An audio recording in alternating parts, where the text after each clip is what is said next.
must. It's one of those things where, you know, Well, that would be me. yeah, we can give and talk to property managers. That's usually, and managers of businesses.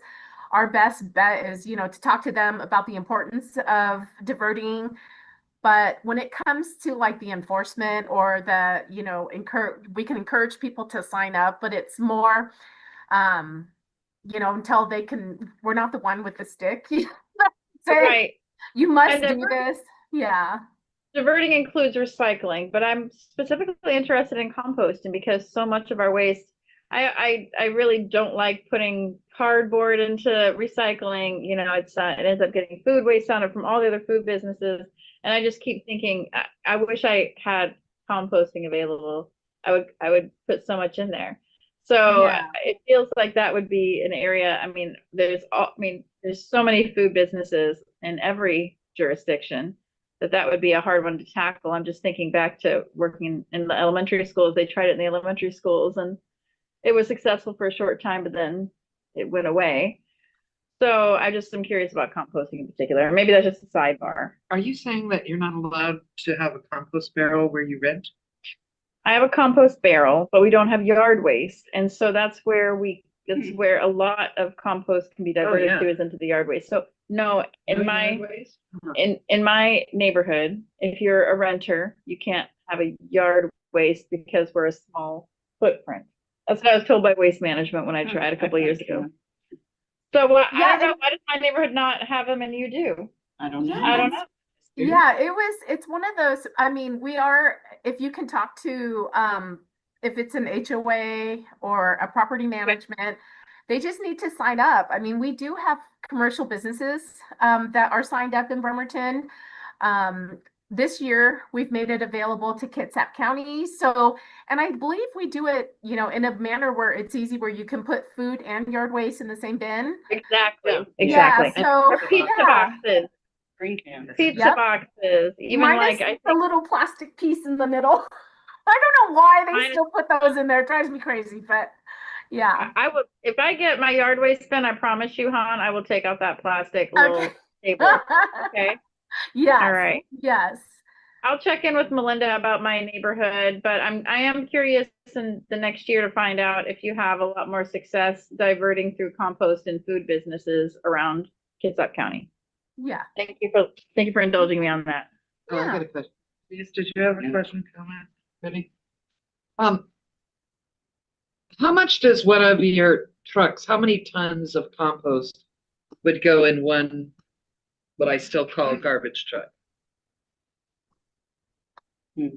And Brian, you're on mute. So it is a separate truck that picks up the yard waste organics. I Yeah, don't know what the capacity is, Brian. What is the capacity in the truck?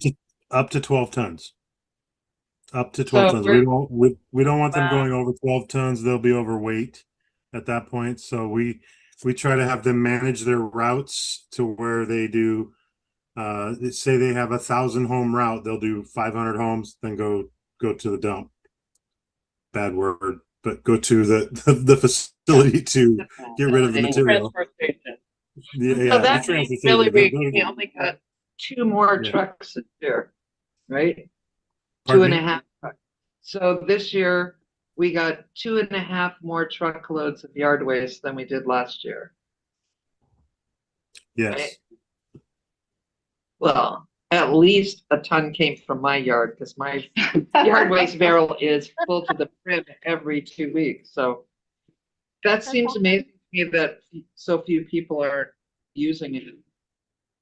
But if you're under the impression that you can't have it. Well, I called and I requested 7 years ago when I moved in.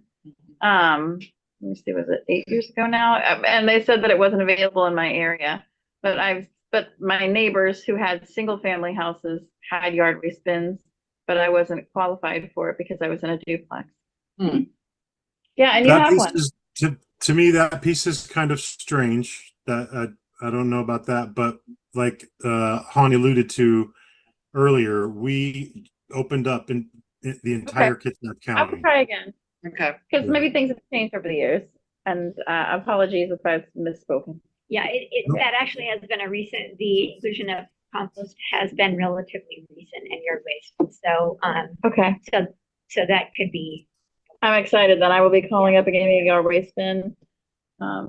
It's amazing how quick it fills. I might even decide to start doing yard work if I have a yard waste bin. Yeah, We'll see. there's that. Yeah, my chickens take care of some of it, but not all of it. All right. Okay, there's any other questions from council? No.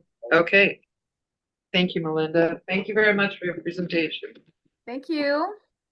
Okay, next, Thank let's you, go, everyone. let's go to our agenda bill briefings. I'd like to welcome Mayor Greg Wheeler here to present item B1, the appointment of Jeff Parsons to our Lodging Tax Advisory Committee. All right. Good evening, council. I'm very excited. Yes. Yes, I am seeking confirmation for appointment of Jeff Parsons. I'm general manager for the Fairfield Inn and Suites. That's the Lodging Tax Advisory Committee. Easy peasy, Mayor. Yeah. And just so the public knows, we're looking for one more member of this committee who either works in a hotel, owns an Airbnb, Please, a short term. manages them, Yeah. short-term rentals, I'm sorry. That would be great. Except for the party. Except for the one on Except for the Lafayette. party. Oh, they don't- You do- Maybe they should be on there. No, you have to live in Bremerton to be on that. Fair. But I'm really glad that Jeff is willing to be on it because we've got a full schedule and we're publishing the schedule to everybody so they know in advance when the meeting dates are. So, Sounds like a great addition. yeah. So how should we handle this? Consent. Consent. Thank you. Thank you, Boom. Mayor. Thank you, Mayor. Shakalaka. Now we need a break. What? No. Next up, I'd like to welcome Utility Manager Will Riley here to present item B2, acceptance of the East Narrows Stormwater Management Action Plan grant from the Washington State Department of Ecology. Welcome. Thank you. Good evening, members of the council. Last year, so this is a little bit of a backstory. Last year, we applied for a grant to conduct this SMAP process. The SMAP is a tool for our stormwater department to find the best place to install treatment retrofits, stormwater management retrofits, projects of that nature. We were awarded $297,400 from the Department of Ecology, which is why I am here today requesting acceptance. This specific SMAP will be focusing on the East Narrows group, which centers around East Bremerton from Warren Bridge down into Manette. A little bit of statistics about this area, this group. It's 1,200 acres total, with 64% of it located inside city limits. The SMAP process will only look at areas inside city limits, and 81% of this area is developed. So impervious surface, pollution generating surfaces, surfaces of that nature. There is a match from the Stormwater Utility Fund of $44,610. And this is an ongoing procedure from our stormwater group of prior SMAPs, including basin prioritizations, Kitsap Lake Basin Action Plan, Oyster and Ostrich Bay Action Plans, and the West Narrows SMAP that we just completed. Great. Anybody have questions? This came through Public Works. We Yeah. discussed it there. Yeah. So I have a question. That seeing as you're doing all the portions that are within city limits, is the county going to be doing it in the UGA that is not in city limits in the same area? I'm not familiar with how the county is handling their SMAP procedures. The SMAP is a permit requirement from the Department of Ecology through the MPDS stormwater permit. So they're required to do an SMAP, but how they conduct that SMAP is kind of up to them. So I'm not familiar with what they're currently planning. Yeah, because water crosses lines. So it'd be nice to see, especially there's some areas of the UGA out there that really need to be carefully monitored. So I appreciate your work in getting this grant. on it? Yeah, just, my notes from the Public Works Committee meeting are that you were looking at, water quality and habitat, but here I'm just seeing water quality. Water quality and habitat are lumped into one measure. Other measures would be beneficial uses. So if people are swimming, if there's commercial harvest of oysters or stuff. Do of we that have nature. that in Bremerton? No, Like but especially the swimming? yes, Kitsap Lake. Okay. Okay, There's thanks. other swimming, it's just isn't. I just wanted to check on that habitat thing. Thank you That very is much. part of that. Thank you. You're not supposed to swim in my part. Oh, sorry, did I say that to them? Yeah, this is Swim at Lions Park. Yeah. Thank you. Okay. So how should we handle this? Consent in general. Consent. Consent. Yeah. Thank you. Thank you, Will. Sorry, Thank you. What about when you have to put your kayak in? Well, that you don't swim, you're floating. Depends on how So you how's get that in the water? kayak. So no breaststrokes, Nope. just feet in. Nope. Okay. Okay, not right now. Moving right along. Next, I would Not like right to now, welcome Water Utility Manager Cami Alphabet here to present item B3, amendment number 1 to the interlocal agreement for water supply with the city of Port Orchard. Hi, Cami. Yeah. Hi, thank you. As much as I dearly love to physically be in your presence, I chose to join tonight virtually just so that I could have several things loaded up just in anticipation of questions so I could share much more easily from my office. But I am with you there in spirit. Okay, thank you. Yes. So what I'm presenting to council today for your consideration is an amendment to an interlocal agreement that we have with the city of Port Orchard to sell water to the city of Port Orchard. This is the original agreement. We've been under agreement with the city of Port Orchard actually for 50 years. The original agreement through this intertie was actually put in place in 1975. So this is not something new. We've been selling water to Port Orchard for that many years as we've both been developing that area, putting infrastructure in place to become more independent.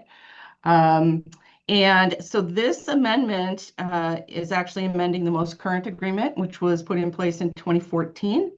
And the amendment will allow us to apply the cost of the water that we provide to Port Orchard through that intertie to the cost of a purchase of assets in a different pressure zone, the 580 zone, under a separate ILA.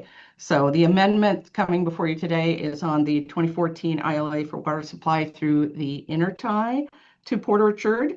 And let's see, what else do I want to say about that? We anticipate the reason why this came to the city, the reason why we're making this amendment is the city of Port Orchard had a production well that lost production and it needs some maintenance. So to get them through the high demand hump of the summertime until they can get that maintenance done, they have asked if we could provide water through that intertie.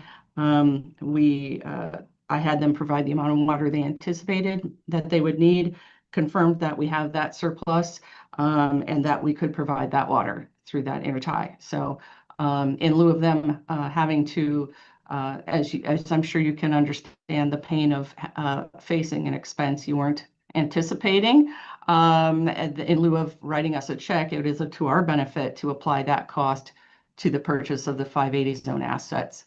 So this amendment just puts a provision in the contract to allow us to do that. Cami, do you have the visuals that you shared during the Public Works It looks Committee? like, is this the visual? Yeah, It's in our packet. it Yeah, we is. want to I'm make sure just, the public. I'm just I- wondering if the public's use, because that was very helpful to me. So I do have a couple of visuals. Hopefully this one will be a little bit better, but I'm going to share. Let me start out first of all. Let me let's see, share.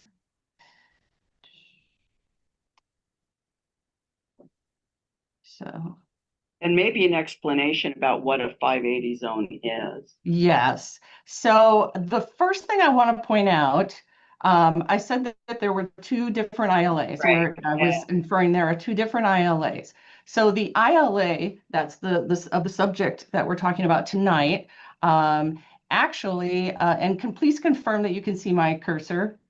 Yes, we The can. arrow. Okay, thank you. So this area right here, goes around Gorst, and it heads towards, it's Highway 16 that heads towards the city of Port Orchard. And then if you're familiar with the area, there's an exit for Anderson Hill Road. If you get on Anderson Hill Road, right near A1 Roofing, that company, there's an intertie in Anderson Hill Road that connects the city of Bremerton's water system to the city of Port Orchard's water system. And that is the intertie, that is the subject of the ILA that we're talking about tonight.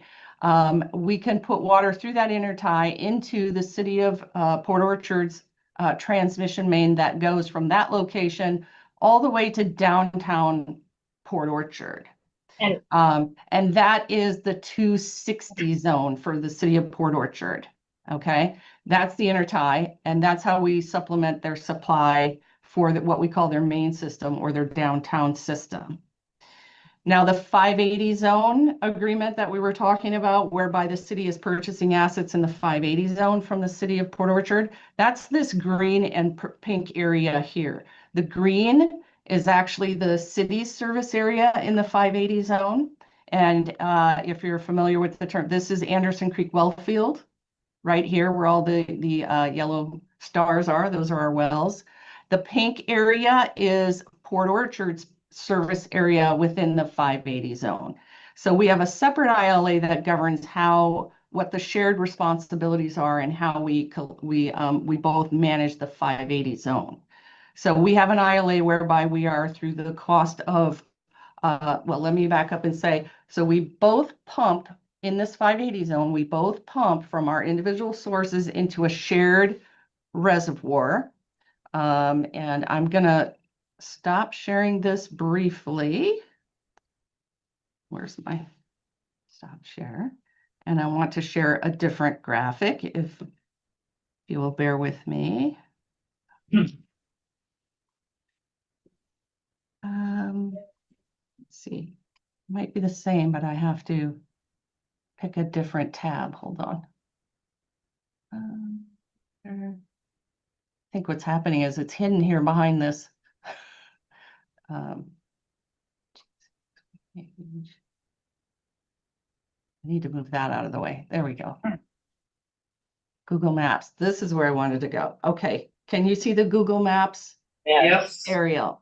Okay. So that area we were just looking at, this area is the city of Bremerton's service area in the 580 zone. This is Anderson Hill Road heading south, and it connects with Old Clifton Road that trends east and west. This is our portion of the service area, the 580. To the south of Old Clifton Road, that was the pink area. That's the city of Port Orchard service area.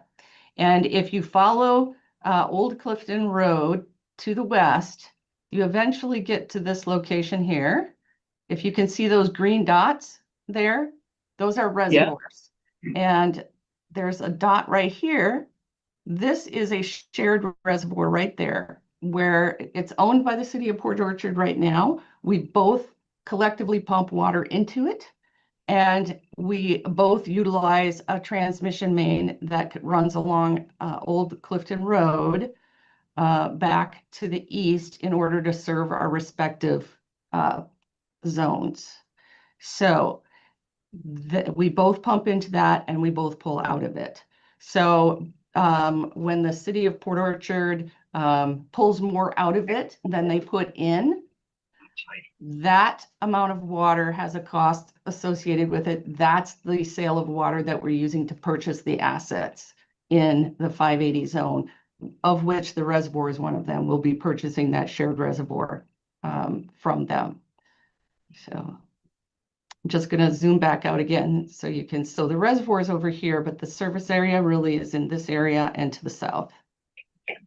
That's the 580 zone when you hear us talk about the 580 zone.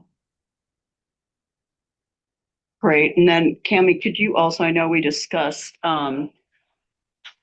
selling our water and how water is our precious resource here in Bremerton. We're really fortunate to have it. And as times are changing, evolution and all of that, that it's becoming more and more precious. And you expounded on that a little bit in the Public Works Committee and said that you all were paying attention to that. Can you talk a little bit about that? I'm trying to recall the specifics, but yes, we do. I will point out a few things. The agreement that we have with the city of Port Orchard to supply water, those clearly state that it would not be an uninterruptible supply, meaning anytime that we have to curtail use, our customers and the Navy are priority. And what we sell to the city of Port Orchard is called surplus. If we have a surplus to sell, we sell it. If we don't, we don't. And during, if we were to have a drought whereby we have to curtail water use, they also have to curtail water use. And so there is an area, again, I didn't want to get too far off into the 580 zone, but I will say, you know, we, as part of our agreement with them, we did put requirements in there for them to do focused education and outreach on water conservation in the 580 zone because it is a high water use zone. And so that was there were a couple of reasons why that was happening, and we targeted those and said you need to work very hard to reduce your customers' water use in that zone to come into alignment with the rest of our zones, because as a whole, city of Bremerton does an excellent job. Maybe that's what I was talking about. We, compared to all of our neighbors in the state, our per capita water use is quite low. Per household, actually, it's only about 100 and I want to say about 180-ish, gallons per day. And the regional average is over 200. So our customers do a great job with water conservation, and we would like to see anyone that we provide water to doing an equal amount of effort to reduce. You say that it's high in the 580 zone. Is that because of McCormick Woods and lawns and that type of thing? What is it? Yes, so that's one of the reasons. There's two primary reasons behind that water use. The first one was, if you're familiar with the McCormick Village splash pad or the McCormick Village Park, it has a splash pad. And that splash pad, when it was originally built, was not built with a recirculation system. It would just pull water continuously to run, and it is a huge water user. And so as part of this agreement, we required the city of Port Orchard to install recirculation on that splash pad, and they have done that. Another contributor was, unfortunately, as part of the homeowners association covenants that run with the title of the properties for several of those McCormick communities, it was a requirement of the homeowners association covenant that you had to keep your lawn green year round. Yep. Bright green, nice green. Can you do it with paint? Can you just simply do it with paint? No, they were not accepting artificial turf either. And so you can imagine it took a lot of water to keep their lawns green. And they were primarily lawns. I think most of us have seen modern development, right? The subdivisions, they pretty much put down a lot of grass and one or two bushes and call it good. And so grass is a huge, water demand. So again, the education outreach, we required them to do focused education outreach in those communities to encourage less lawn and more native drought tolerant plants, which can still be beautiful landscaping and it can look beautiful year round, and it just doesn't require the amount of water that grass does. So those are two efforts that they have. Fill out into DCD around planning for new development, putting requirements in there for only a certain amount of lawn or whatever. Anyway. Yes, Otter? I believe, and correct me if I'm wrong, Denise, I believe that what Denise is referring to is she brought up the fact that the ongoing and accelerating climate crisis is going to cause increased drought, increased dryness, increased extreme events. And you sort of answered that by saying this is surplus, and if we don't have surplus, we don't have. But yeah, I think everybody is looking forward to, well, not looking forward in the usual way, but looking ahead to a future where clean drinkable water is not something you like waste on a lawn. Yeah. But that's another committee or commission. I'm growing corn this year. It has to be watered twice a day. Corn. So, And strips the soil of nitrogen. My I second, have peas in there too. fair enough. My second Save it and for last, after the my second and last question, there we go, is, you said in the committee that you're pulling water from the shared reservoir. Is this water coming from wells or from the reservoir behind Cassette? It's coming from wells. It's coming from the Anderson Creek wells. It can, if we need to pull it from the 256 zone, which is the zone that pulls from both the surface water supply and some additional wells up by the golf course. If we need to pull it from there, we can, but primarily it's pulling it from Anderson Creek well field. They need it for their lawns to be green, I'm sure. Sorry. And I said that was my final question, but I'm sorry, I just have one more, which is really for the public. You're charging City of Port Orchard 95% of the outside city limits rate of 150%. So you're charging them 95% of the 150% rate. That is correct. Yes. Okay, thank you very much, Kevin. Thank you. Thank you.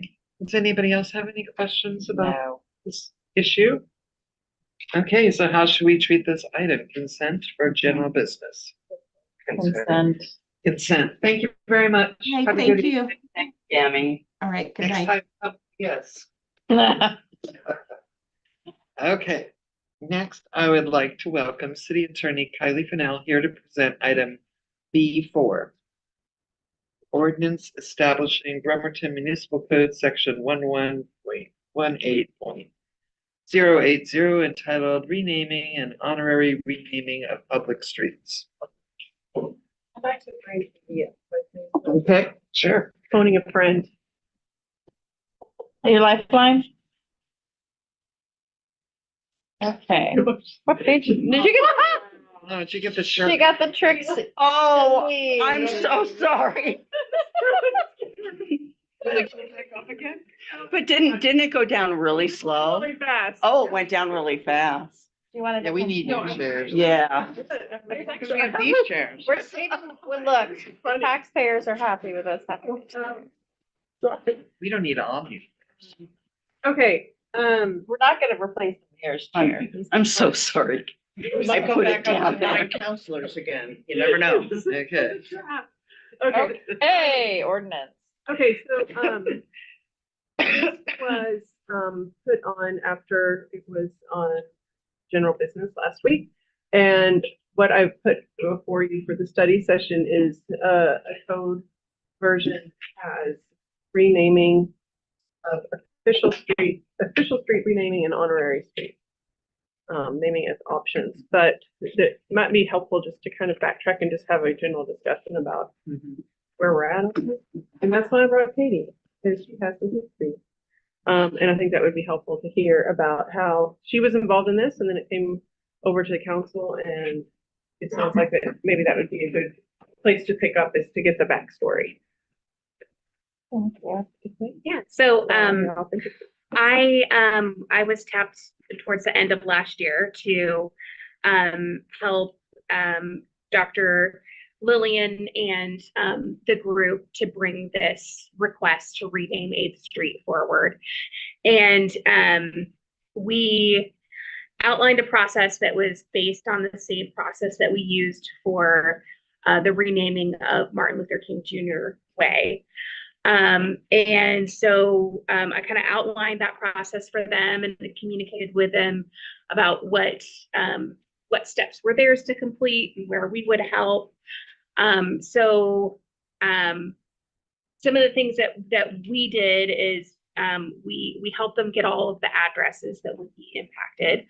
The 8th Street name change that was discussed was from Warren Avenue to Pacific. So just a shortened section. And then we asked them to send a letter to all of the addresses and all of the potential tenants, because there are quite a few that look like they're probably rentals on that street. So send letters to both parties to let them know that the group wants to change the name and to have a community meeting about that. And they did that. Okay. We had a community meeting at the Marvin Williams Center. A couple of people from the community came. Kids Up Community Resources was there. They have a building that is on 8th Street and support the name change. They wanted to come and show their support. And at the community meeting, we talked through what was left to do of the process and kind of what the next steps were, talked about concerns.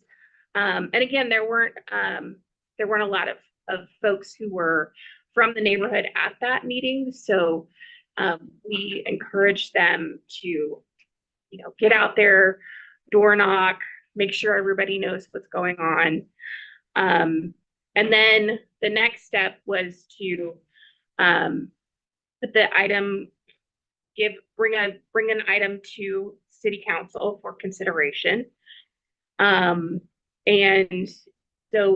once I have the dates for when it goes to City Council, then I can send a letter from the city saying this group is asking us to change the name, and then letting them know when it's going to be discussed at City Council so that they can then come and have their voice heard at a city council meeting at a specific date. So so the date, getting those dates is kind of a key part of the process that we laid out for them. Real quick, did you say between Warren and Pacific or Warren and Park? Warren and Pacific. Okay, it's not a continuous. No, it's not. It kind of jogs a little bit, but that was like the kind of Got it. And major street to major street. I used to live on this block. That was the first interaction that this group had, that the advocates had with the city of Bremerton? Was the at the end of 2025? That's just when I'm just speaking about when I got involved with the project. I think the idea had been tossed around for a few years. There were some talks about it being possibly 6th Street. There was some questions about like what possibly could we do for the name itself, because Bishop Robertson Way is a long name. Yeah, so it was like, okay, well, how do we figure that part of it out? So there was some of that happened before. So with whom were they speaking for the previous years? I know that they talked to Tom Nucky, and I think they spoke with the mayor as well. Can I interject something? I would love to hear. Yeah, I would love to hear from the council president. So yesterday we met with quite a large group, about 8 or 9 community members. And they said that they had started discussions with various staff members and the mayor prior to COVID, and then COVID kind of stopped everything. And then they got more serious about it this year. And over 7 years ago, they began talking to city of Bremerton. That's what we were told, yes. But it is pre-COVID. Pre-COVID. Because for me, that was like, I don't know about the rest of you, but I had no idea. Right, me neither. I didn't know about this history either. Yeah. A community, and this is like a process that has occurred.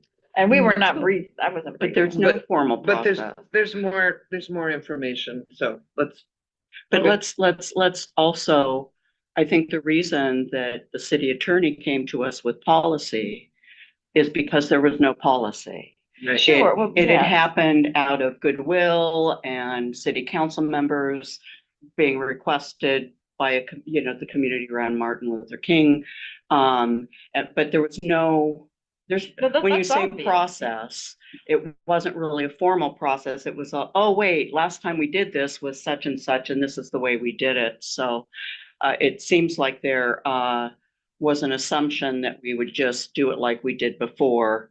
But it still is not formal. Like Right, there's right. nothing in writing from all of the property owners or renters. And yet, It was encouraged, but Yeah. we don't have anything like that yet. and yet, when this was presented to us by you, City Attorney Fennell, there was no context about the fact that we needed a policy because this had been going on for years. It informally, as Well, it was. I don't know that. And Attorney that, I Fennell think, knew. is information that really would have been of use to us. Well, I think it's not like we're Can making we a have decision tonight, Sorry, but- yeah, but- are we discussing the ordinance and doing the ordinance, or are we discussing a group that would like to rename a very specific street after a very specific person? Right, because those are two different things. This is, yeah, And when we did talk about it, and maybe you weren't there, there was a memo that had the history and it said we've received a request. And it's Okay. been, I think Christy had met with people, Jay had met with people that were pursuing their request. This I will spring. say, I did not, my Okay. records only went back about a year. I think that's when it became, I think there was more activity within the last year. And that was in that memo, but the focus was on a policy, because my understanding was that the council did not want to address the specific request, and that the council wanted a policy, and so we set the specific request aside and focus on the policy. But if you want to instead grant the specific request and not do a policy, you can do that too. We It's could up- even want a do grant the policy. request and have a You can policy. do all of these things. is that what's before us though? Because What is on the agenda tonight is Right. I just put forward the different ordinance. So if you recall, when we were talking about policy in the last 6 weeks or so, I said, there's a lot of leeway. You can change this in a lot of different ways. And there were two versions that I put forward. One was for official renaming and an honorary naming. And then there was one that was for honorary only. It sounded like from one of those discussions that we had at the end of May that a lot of the council only wanted honorary. And so that was the one that went forward. And then we heard feedback last night that the group for this specific request doesn't want an honorary name. They want an official renaming. And so if you want to do that, you can do that. You don't have to go through this policy. You can do what Katie has explained was what happened with the change of 7th Street, and approve the request without going through any sort of policy or not. But what's on the agenda tonight is not that specific request. However, you're welcome to talk about it and set that as another option for how you want to proceed. So, okay. Okay. Here's how I feel. I feel we have gone about this without being authentic to the reason behind it. To kind of try to say, well, we have this on the agenda. It has nothing to do with this request. It clearly does have to do with the request. So if we could just honor that. And also, I appreciate the reiteration of the history of it, because this policy is a direct result of the request that we knew was coming. Yeah. Okay. So I understand which is like chicken egg. We got a chicken egg scenario, you know? And so I think I was expecting that we would have a conversation specifically about the request, which do we have a formal request? I'm wondering, so if we have a formal request, then we can absolutely discuss. But I don't know that we have a formal process We for don't this have a request. formal process. So that's why we don't have a formal request, but we do have a, Just asking us, the Okay. council to make the change. that's as formal enough as I need, Right. is a letter to city council requesting this change. That's a form, that's right, that's public record, that's a formal request as far as I'm concerned, because we don't have a process, right? And so I would love to find out from the rest of y'all if you want to spend time, a certain amount of time, Council President, on specifically discussing the request to name the sections of streets that were outlined, or if we want to stick with just this ordinance, because there's people that are tuning in. They want to know specifically about this request that we know is in front of us. But Well- the request isn't in front of us. Well, It is in front of us. There's There's two no things, right? So number one, we can't just do, if we want to go ahead with their proposal that we rename these two blocks. Or discuss it Wait, for, Let me finish, sorry, please. go ahead, yes. apologies. That's one discussion, right? If we Yes. want to set a policy for future, so we don't have to go through Mhm. all of this, and so that staff knows this, and this Mhm. has to be done, that's another one. I Right? understand, I mean, I understand, I understand the nuance of this. How did the conversation go with the group yesterday when you met with them? When I met with them I would love to yesterday, hear a debrief on that, more than Okay. just a little bit of the history, like how, like, tell us about how okay, that. a lot of the discussion was giving me and Kylie and the background again of the bishop, which, Okay. we're all pretty familiar with them. And then they talked about the method that they use to inform the community. Okay. And that they didn't feel honorary was appropriate. They wanted it to be more of a historical marker, I think is the term that was Can you used. speak more about the method? Well, at the method, they said that they had a community meeting where everyone was invited with the addresses, and the owners and the property owners. They did door knockers. They did door knockers, but that, They so, didn't look at the door knockers. They knocked on doors. Okay. so, They yeah, had, so they that's, had door knockers. So they sent to the Physical. property owners the listed address of the property owner. they and didn't then- say that. Right. They did not say that. So I don't know that property owners were actually, like, if they were a rental, I don't know that the property owners were notified. Yeah, Katie can they, speak to that. yeah, let me give you a The little. bit more methodology, detail one of the about, like, methodology of the survey. Yeah, Or okay, so I supplied them with a list of all of the property owners and then all of the properties that had property owners that did not live at the same address, which indicates that is probably a rental, right? Right. So there are 27 properties total that would be impacted by the name change. 3 of those are unaddressed parcels. So then that's 24 properties. Of those 24 properties, it looks like 16 are likely rentals.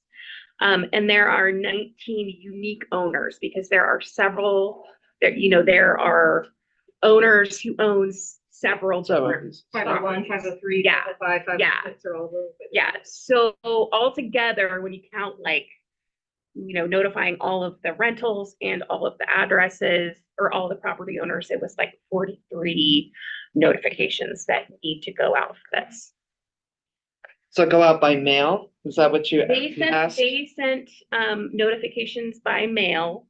And that was, to present their, like, this is what we would like to do. Please come in this community meeting and talk with us How about does, the process. And then once we had done that and felt like we had had some good outreach, then we requested that it be placed on the council agenda, so that then we could send out from the city a letter that says this council is going to consider this. These are the dates that it's going to be considered on. Right. And that way we would know from the city, like, I know I sent letters to all 43 of these addresses and they know what date they can come and talk to you about, how they support it or don't support it. I was gonna say, and so yesterday we talked about that process with the group, and if the council wants to go in with this process, it would be to select a date, and we talked about toward the end of the summer. Yes. So that, and we don't have to select it right now. What I would say that we would do is have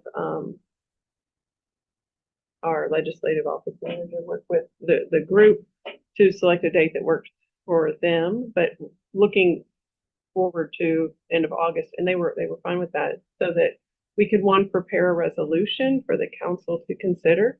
It would come ahead of that to the study session, but we could set public hearing with the residents in that area to have it on a council agenda well in advance. So if we did that, we would be looking at probably either the 19th or even the first meeting in September. I know Dr. Lilly mentioned that Bishop Robinson's birthday was at the end of August.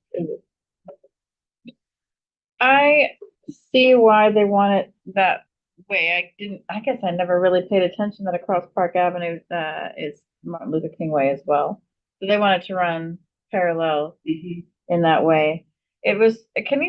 First of all, just looking at the parcels, there's so many fewer parcels that were affected by the renaming, Dr. Martin Luther King Way. Can you tell me about the process that was used for that renaming? The whole U-shaped apartment building. That's a lot of apartments. Not, yeah, I know that one. I know that one well. That one is a lot of apartment, but I'm talking about like, in comparison, you're right, it is a lot of apartments. Actually, side note, my kid's dad lived there anyway, I lived on this block when I was 19. We can say that. Yeah, so for accident meeting. That's not germane. That's germane. So, I mean, like this block, so what was the process for naming it for Dr. Martin Luther? It was essentially very close to the process that we used here.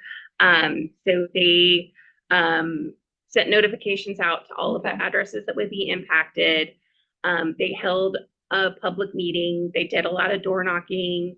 I know that Mayor Wheeler was very involved in that process. Yeah. He was a city council. Yeah. Me, myself.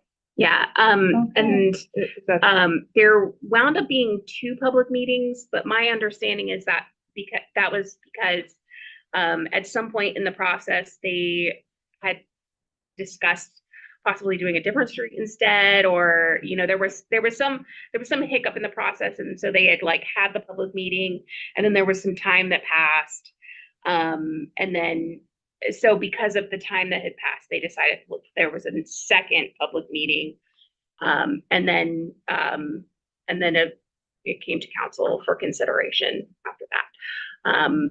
They did not have a petition of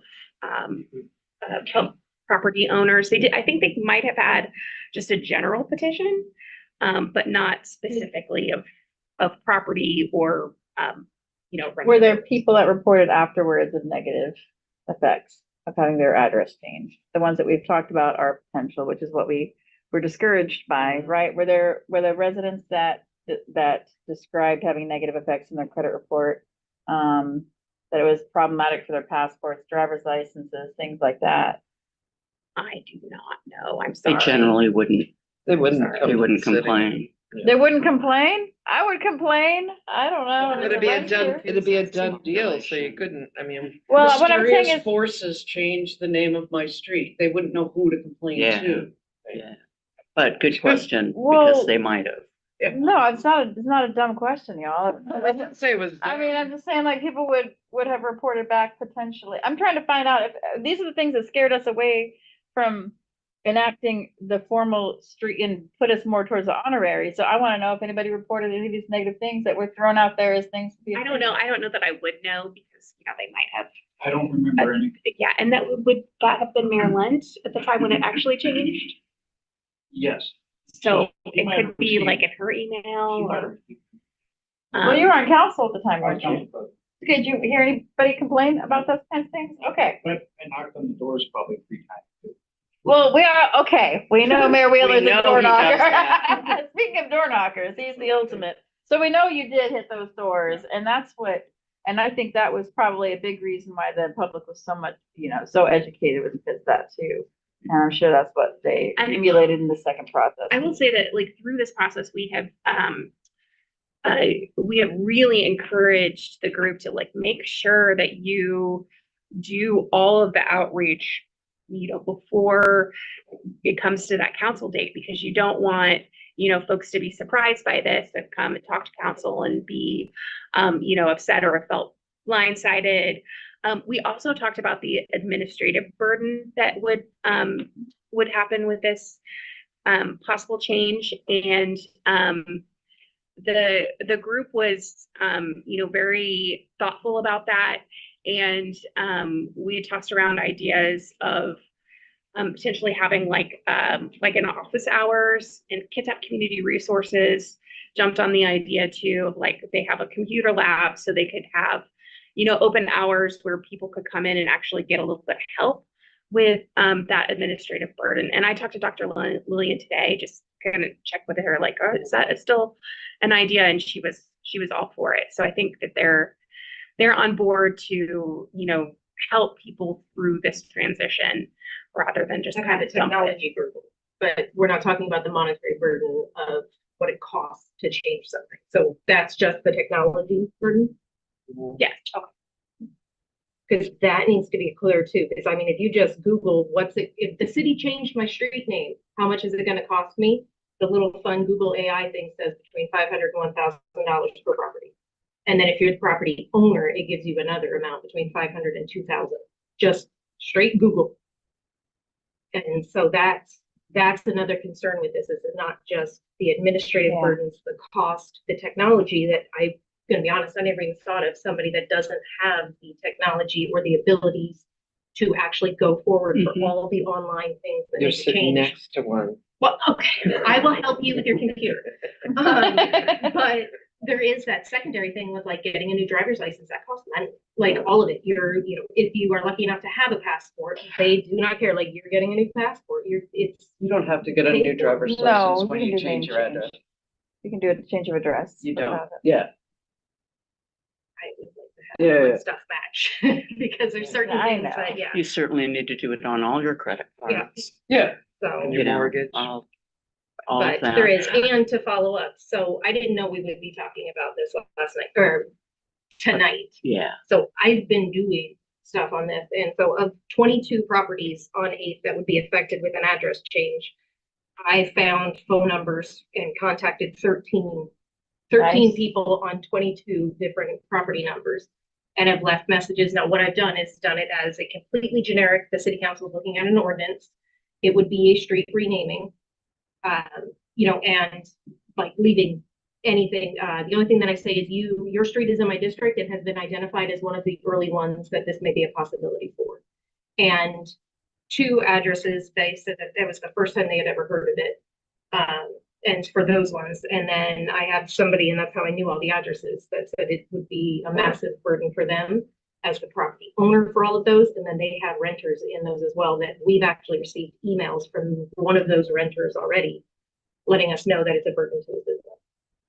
So that is one thing. And I made sure I went through all public facing materials because people tend to think we have access to other things here in the city. I know, right? But we very much do not.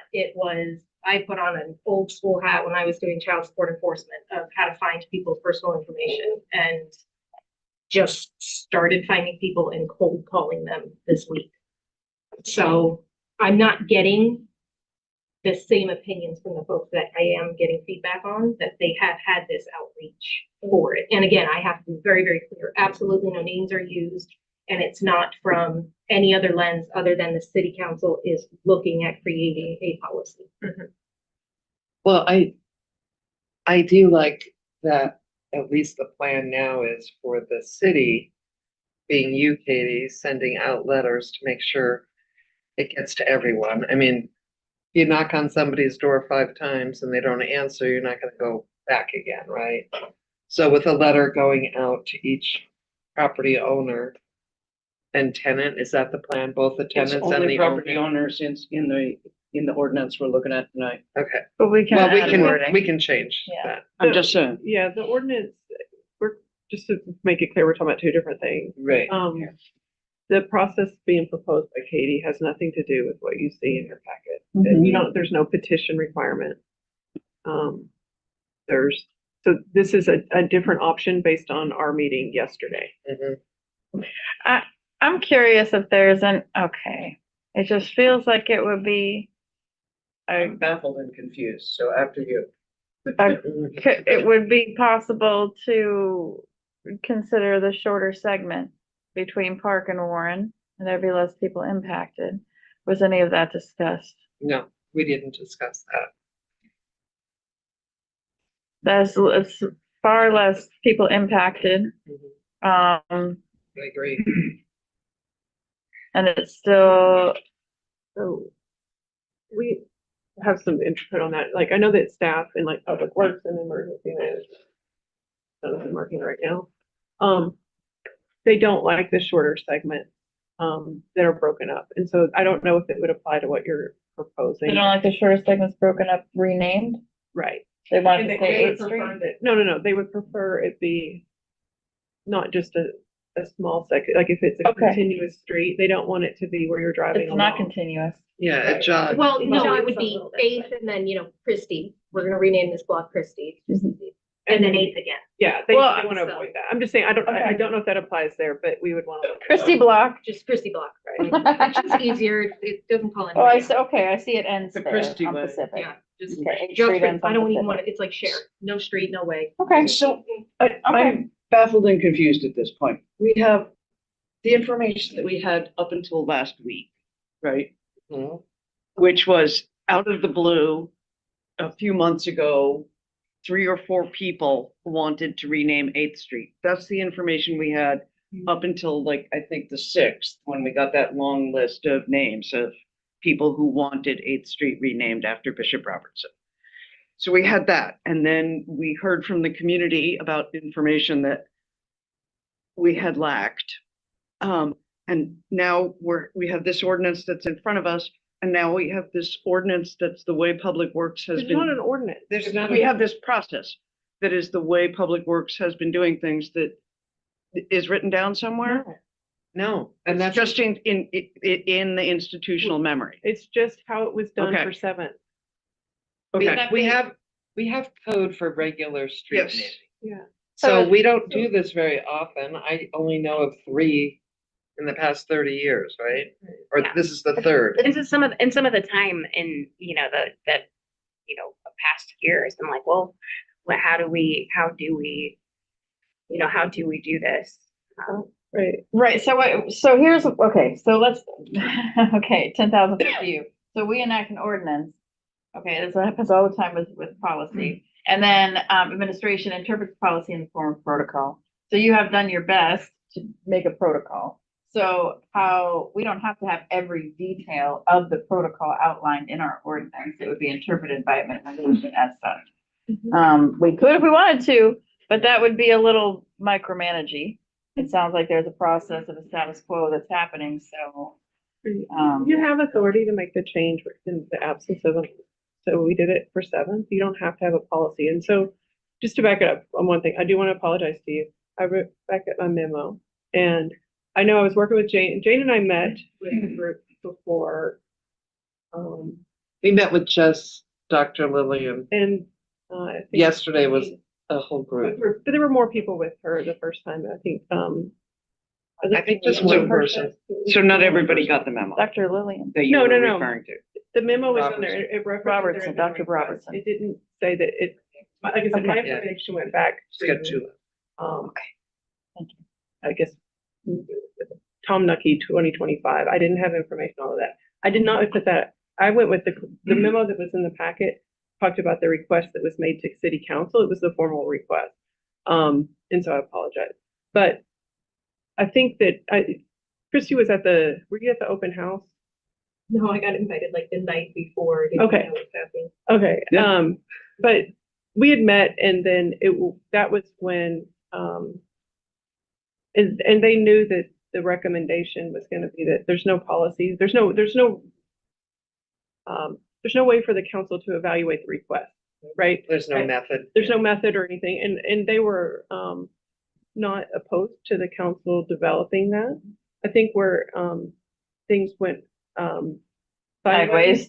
was that they were really and continue to be very for official street renaming and not an honorary. And so in our development of the policy, I don't think that was a surprise to them. I think we had talked about that there was going to be a policy developed. It was that it was going to be a policy that didn't get them where they wanted to be, and they wanted that street renamed. Right. And so I think if you recall, going back to the end of, had we had both of those options forward, I don't know that last week would have gone the same way, but the one that went forward was for honorary only. They were expecting to be able to still petition for official street renaming, but the idea that we were moving forward with developing a policy, that wasn't a surprise. We had been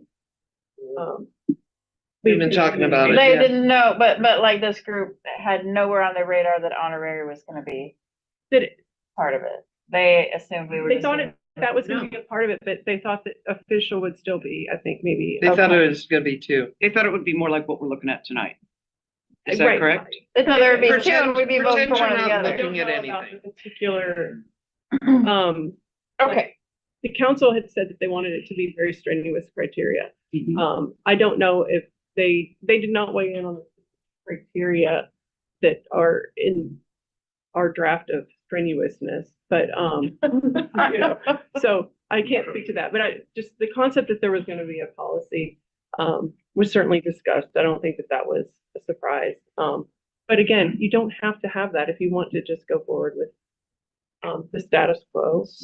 So here's what the community group would like. You want to hear that first, or you want to ask a question? No, go ahead. Okay. What they would like is for us to pass a resolution sometime in August to officially rename the street. We told them that we still need a policy, but we can't do a policy until after we do a resolution, because a policy would negate it, right? So if you want to rename the street officially, that has to be done first. And that would go through general business, so everybody Unless can we give it. cater the policy to the request, which is No. recommended. Yeah, I'm not gonna, Okay. But I still really appreciate that we're hearing some feedback. I Mhm. mean, like, this is what I'm saying is like, maybe people wouldn't have known how to complain about the little inconveniences and monetarily things that were happening. And we can talk about it after the meeting, but when I lived on that block, I was a poor mom. yeah. You know, like everybody around me was poor. And to have to, I don't even think I could afford a license and insurance at the same time when I lived there. So like You even, told us that. so Yeah, everybody. I'm just saying like everybody around there, you know, not everybody, but a lot of folks around there are gonna be financially strapped, and I want to respect that too. Okay, so Rick's been very patient. I'm sorry, Rick, I apologize. Okay, I see this as two different things. Mhm. I do believe that this ordinance is somebody who comes in next week and wants to do a change to a street. Now the mayor has something to hand them and say, here's the how-to guide, because this says they start the process. Grandmother. However, It's called legacy now, we don't use grandfather. Really bad term, Yeah. like it's. How about Grammy? Is that Okay. better? Sorry. with this particular case, I think since it Nana. started before this, it Yeah. stands alone. Yes.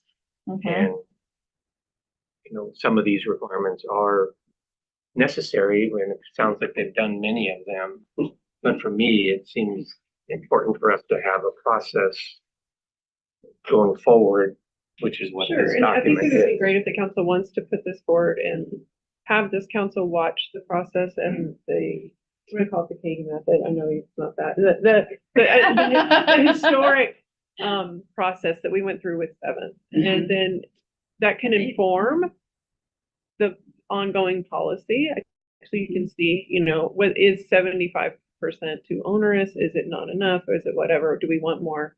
So you can use that as, you know, feedback for. Has to That's a good include point. residents As well as property owners. I Both. love it. Are we in agreement on that? Residents and property owners? I'm in agreement on Yeah. that. Yeah. The But- property owners have been so good about thinking, like, the first thing out of their mouth is, well, have you talked to the person renting? And it was like, oh my God, that makes my heart feel really good. Yeah. 'Cause nobody's just making these arbitrary choices because they happen to be the property owner. Every single time I've gotten to actually talk to somebody, they have thought about their renters and what their situation is. This brings us to, like, we need to study the correlation between people who will answer their phone and people who are generous and considerate of renters. Sometimes it's text messages. I've been cold texting people. I have been sending emails like it's been, She's a bird dog. however, somebody likes communication. So do we want to do this? What order do you want me to proceed? I'd like a resolution to rename this street to be brought in August. But, so I have a question though, on a resolution. If there are people who are strongly against it and they come out to speak against it, is it like a general business Yeah. item? Maybe late Yeah. July then instead. I think it's like, it's gonna, It would have to be. There's no assurance that it will pass. Right, so they're gonna It's get simply notice being that brought it's gonna be to. considered, and then we're gonna have to come up with a resolution, and we talked Right. about that process yesterday. Yep. This is, How about July 29th? Just kidding. yeah. Yeah. But maybe late July would be better. I think No, it might be helpful to have the I'd like to come in resolution special as a for that. study session on the 22nd of July, and then have the meeting scheduled sometime in August. Christy, go ahead. I have a question. You kid on the block here. Do we have any way of ensuring that this meeting doesn't just become one big, I like it, I don't like it, shouting match between No. folks? Yep, that's my Okay. job. And so if there's a huge crowd, I just, Look how nervous you are about it. Well, I know, I just feel really bad. Like, that's the thing. So I That's feel like with democracy in this, action. I if cannot. this is premature, then the group that is putting it forward isn't putting it forward with all the information that would alleviate a lot of this just coming down and being like, how dare you? And you're like, oh, well, I meant to talk to you. And like, it just seems like that's why I liked the ordinance first, because it laid out in a transparent way. We would want this, this, this, and this. And when somebody brings that forward, then we have something to say, like, yes, this is how we make decisions. This is our recommendations to bring forward. In writing. These things, yes. And so that it's not just two sets of folks that are saying, I want this and you need to give it to me. And this other folks that says, how That's what dare a you do public this? hearing And like, is, so, Yeah. Yeah, you know, go ahead. I want to be careful with this. We've been talking about how they're two separate issues and yet they coincide timing wise. And that happens in life. So it sounds like we have enough of a process to depend on where we'd be sending notifications out ourselves. That carries a, okay, we know that's done. We have public hearing, we make a decision on this. At the same time, we're building this policy. I don't think that we can create a policy and adopt it. I wouldn't be in support of creating a policy right now that would support this particular application. This application is it's kind of had its own process going on, and I want to respect that. That's what they were told to do, and so I don't want to make it more onerous on them. Mm-hmm. I want to make it clear that if we do go forth with renaming and then adopt honorary only, right, that it was simply because this one had been already in the process, absent process, if that makes any difference. All of the processes that I looked at in coming up with the one that's before you, they anticipate that there's going to be a lot of work done before it comes to the council and stuff. It's not like that you would just have the idea and show up at City Hall and grab it and then be like, oh, okay, this is what I need. Most of them understood that there would be a lot of, community outreach and discussion and coalition building and momentum before you start engaging in the, I guess, official renaming process. And so certainly didn't anticipate that they would have to like redo all of that or anything like that. Or we to it. And to reiterate, this council was very clear. I think it was majority, if not all of us, saying we want honorary only.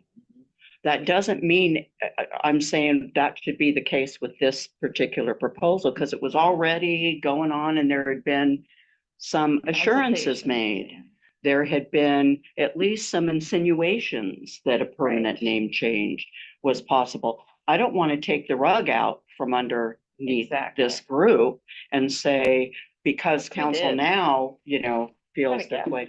But I want to honor what this council has said, and that is because of all the things we've listed, we want honorary only.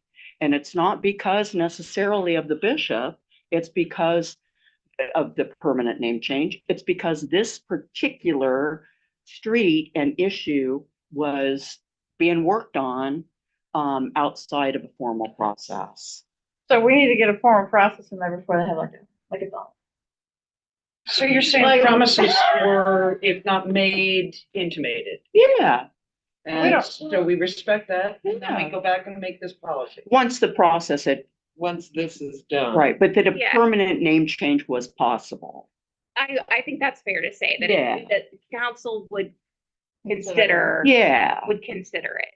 But we've been very clear through the whole process that like this is council's Sure. purview, and like you need to do all of that outreach. If you found that it hasn't been done, well then that's feedback that they need to hear, because if you've got to be prepared for council to consider this, and they could say no if they don't feel like enough has been done, or there's consensus in the community that this would be beneficial. So We don't currently have anybody else trying to get a street renamed, right? Do we need to do a moratorium? I would like to do that. I'd like to do a moratorium. I think a moratorium As is a soon as great it- idea. Except for this one. Right. Right, well, we're gonna legacy. Moratorium. We're gonna legacy it accept in. work. We're gonna Bubba it No, in. it's No future If- applications for permanent road there's changes. no process, so you can't have an application anyway. What, do we need to have a formal process for something that's not a formal process? No. We just need, I don't know, I mean, there's no conversations that have been had. So I don't know. But it kicks open the door, and that's the same thing, that it's one today, it may be something else tomorrow. We need a That's- policy. That's our job at this Obviously, we table, need a is to policy. make sure that Perhaps we could talk about regardless it of for who's another few asking, hours. that they're Are you held to ready the same for a standard. cigarette? I'm ready for a cigarette. I really am. I am too. Okay, so So how do we want to move forward? I think we need a straw poll, Council President, to see who wants to do the chicken before the egg or the egg before the chicken. Okay, who wants to finish whatever the process ends up being for 8th Street first, and then do a formal policy afterwards? This includes the moratorium on any other requests? Yes. We can't legally do a moratorium. Temporary ban. Maybe. Don't answer your Yeah. email. On the agenda. Okay, so you got 4 of us. Yo. 5. Do 8th Street first, since it was already. Yes, That's a permanent street. and then policy And after. then You're considering it. as we're that. considering it. We're Yeah, not that's saying what I it's a asked, done deal. Vote. No, I know, that's what I'm saying, Good work. it's permanent, the honorary is not in the works on the 8th, like. I like this. I like where we're at. Well, I mean, I think I it's an think, official process, so I think you could get. Well, that's what I'm saying, because if we're considering what is actually happening on 8th, and if that's the, carve out that we're doing right now, it has been made very, very clear by that group, it is absolute permanent, that is on the table, that is the Right. only ask. Correct. but So that's if why that's we're what we're having, asking. that's we're having a public Yeah. hearing about. And that could change. And so that could We've all change. changed our We haven't minds on said it, yes or guys. no. Yeah. No, I know. So thank Right. you. We have direction. A little bit of this, a little bit of After that. that, we will, take up the policy in the fall again, after we have some feedback from how it went. The Katie fall? method. Yeah, well, if we're not taking up this until the end of August. Yeah, fall. Yeah. Maybe beginning of August. If it goes. I think they wanted end of. what we talked about. We'll figure out the time. Well, That's what It's Bishop's birthday. Sure. I mean, you can get the signs up for the birthday, but we can do the policy earlier or the No. proclamation. we don't have Or time I to was gonna say, do we it also need to earlier. look at our agenda, it's not Yeah. just what. Right. This isn't like Others. number one. It's not? It's taking up the space of a number one. I know it is. Okay, so you do have We enough. want to give time for everyone to plan to get on Yeah. the calendars and get the letters out and all that. So we'll work on figuring out the date, and you guys will see it on your calendar. And I'll Good. get some feedback about making sure that they have done lots and lots of outreach. But you're gonna send out the letters. Yes, 100%. This is Like there now will be an a official notice. city letter. Mhm. I'm neutral as far as Yeah. like, you know, Yes. people can call me, give me comments, then pass on to you, ask questions, things like that. But, you know, kind of neutral party as far as making sure that everybody knows what's going on. Okay. Outreach to those affected, property owners and renters. Very, Yes. very important. Okay. All right, I think we're gonna Take a break? take a break now. So it's 6:45. We're coming back at 7 o'clock. Dynamite. I'm gonna go outside Can and you get pause? warm.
I call this study session back to order.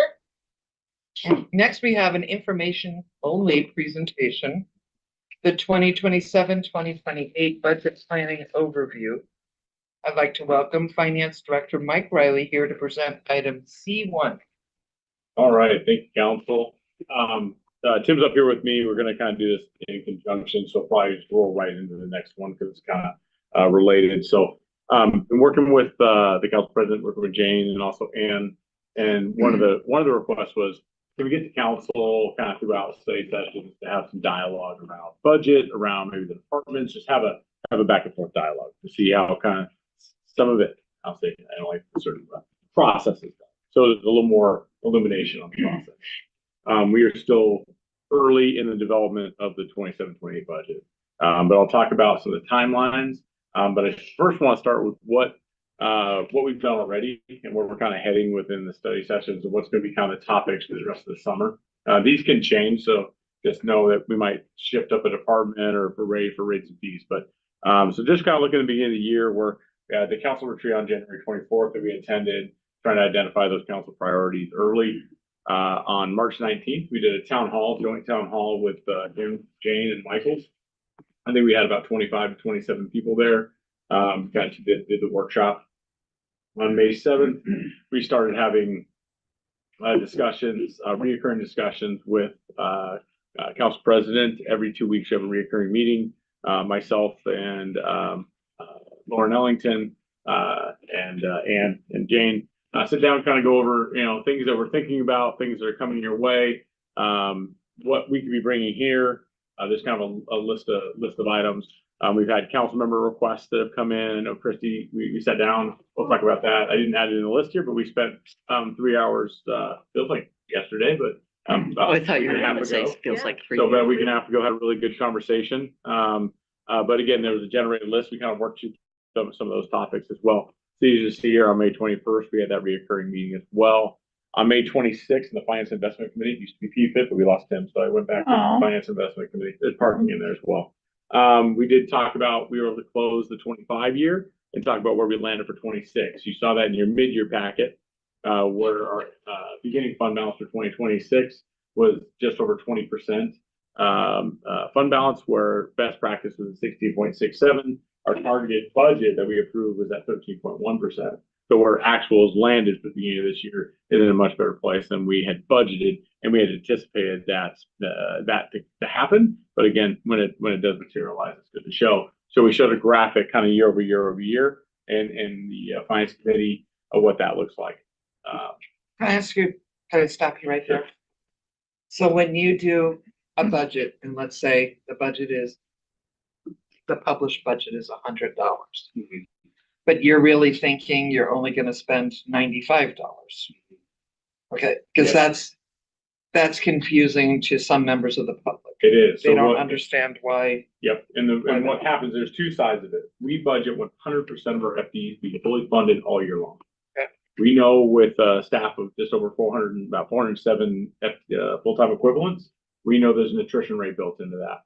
So we know we're not going to be fully staffed 12 months out of the year, but that is how we budgeted. So if we did have that, we know what that number is. And that's pretty consistent. A lot of places do that. It's a conservative way of budgeting, but that's how we've always presented it. So knowing there's going to be a savings of personnel because of attrition every year. On the other side is revenue projections. So the revenue projections, we're looking at sales tax. We are conservative in the city with our sales tax projections because again, it's a very volatile revenue source. We don't want to over budget. And then there could be one-time funds that come in, and also one-time some savings that maybe a project didn't get executed or something we were planning to do did not happen in the year. So in the mid-year packet, you'll see a carryover into the new year that you saw this year. But those are that is where the budget to where we actually end up every year. That is the variance. Can I ask one really quick question about attrition? I think that's something, is that okay? Yeah. Really quick. Something that was discussed in the prior year was, how do we know what our attrition percentage is? How do we know what our attrition actually is? Is there like a generalized percentage? You just talked about fully funding all the FTEs. We don't have a specific percentage, but do you have I mean, We trend it, it typically between 94 and 96%. Within the last few years, we've been trending it lower at like 92, 94. and that's due to openings. Openings, position openings, the labor market. If it's a strong labor market, there's a lot of opportunity. You'll see more turnover. And then when the labor market tightens, we expect that attrition rate to go down. So that's some of the compression and why we're having discussions to reduce that gap. So anywhere from 5 to 7% is attrition. Okay, thank you. Anna? And that's, how does that compare to other cities that we typically compare ourselves to? I haven't done a comparable to like our comps. I think we're somewhat unique in our region, how we're set up, but I'd say it's pretty comparable to cities like our makeup, see a Lakewood, they're bigger, but again, the type with the military installations, there's a lot more movement. And it's department centric. There's some departments that have a lot of turnover, and I think it might be the job, but I think we're pretty relative to other places. So police always gives back money because they can never stay fully staffed. And that is something we see across the state. Mm-hmm. Yeah. Well, I'd love to go down that rabbit hole, but I'm going to stay on track. Perfect. Thank you. No Thank worries. you. So just come back in on June 10th, we brought the mid-year budget amendment to see where we ended up with fund balance. The dollars that were there, what changes were made to the budget. And then again, we met on the 4th of June with Jane. Again, talking, and there's specific items we're going through that you'll see coming in future sessions that we're working on. Then you'll see on June 11th, I met with Ann, worked on the budget priority survey development. We had a meeting with myself, Ann, and then also Janice to talk about how to deploy the survey, some of the questions we had in there, best way to ask those questions, multilingual, things like that. We want to make sure that the survey was reaching a broad base and the best delivery method. On June 22nd, I think I got my first thought from picking the day. First time I heard about it, June 22nd, that the survey was starting to be distributed through your different methods and channels. So then I saw some more things today. So I actually went back in the survey today. I have taken it, not submitted it multiple times because just blind. I have not Sure. I have not clicked the submit button. It would say Parks is the best department. But it could Not finance? I tried. My fingers just Is there a way for us to figure out people taking it multiple times? Yeah. That should be, I haven't looked at Survey Monkey, but usually you can the address. Right. The email address, but not like the IP address. Yeah. IP address, but like, and it's so confusing. There was a memo from Kitsap Transit that I forwarded to council in 25 or 24 that laid out a whole method for how they had tracked multiple responses and made sure that the people who were responding were real. So maybe we could dig that out. Yeah. We'll have to look at the back end. It is a subscription we have with SurveyMonkey. It's not the free version. This is the subscription. So there are metrics behind it. So, oh yeah, I'm sure Ann will take a look at that and be able to provide that for you. It is not locked down. That will restrict. We know that. It's not, you can take it multiple times. All right. We can get rid of your second, third, fourth, and fifth. Yeah. So we sit here tonight, study session. What the discussion, Ann had asked, hey, maybe we could bring a department, and Jane had asked, well, maybe bring a department. We can ask some questions around budget. So I've got some metrics I'm going to share before we transition to Tim. Kind of give you what tonight's part. So what are they made up of? What does their budget look like? What are they operating with? What's their FTE count? What's the FTE count look like over a few years? And some of the things they're facing. So really high level. This isn't a place to go, we want to add 5 FTEs. We're not there to have that kind of conversation. Obviously, we don't be doing one-offs with budget. You'll have all that coming to you with the normal process. After I finish this slide, I'll show you the inner workings of the budget, what we're doing right now, how it started from in April, or actually January, till all the way into the end of the year, a timeline. Ann asked me to provide that to you today. So kind of plan to go forward. We looked at a couple. I've been working with Ann. These might change, but maybe in the next study session, might be a conversation around streets and transportation capital potentially. August 26th. I know there's been a request about rates and fees. Yeah. So we've upped the timeline on rates and fees. I think I have that marked somewhere. typically rates and fees come to council in mid-October. Right. Yep. And so I think, oh, it was in my email I responded to council member just a few minutes ago, real time. We've accelerated that for a discussion to get into the rates and fees in August. We will still bring it in October for adoption, but more of a, because I'm hearing council would like to look at rates and fees, community development rates and fees. So again, we need to have time for the departments to hear what that might look like. So requests or things that you have, you can go through the rate and fee schedule, send information. I'm actually looking and working with the mayor before come here is what fees are out there that maybe we're not collecting, that other cities have charges. It's just looking to make sure we're relevant. I'll say that. So I like that we're relevant. There's the No. I had a really quick question. So this is kind of like an embryonic template for doing this with future departments. Yeah. Yes. Yes. So the sense I got was council wanted to get more involved and be more aware of the budget being built. Not that we're all going to sit in the seven council members building the budget, line item by line. We won't get anywhere. But to at least understand what process, see the director, have conversations and where we're going. We know we need to reduce that gap that we have in our budget from revenues under expenditures. We need to reduce that. And how do we do that and answer questions about maybe some things we are doing? I know, Christy, that what are the things that have already happened? The administration's already really looking at the budgets and trying to stay tight.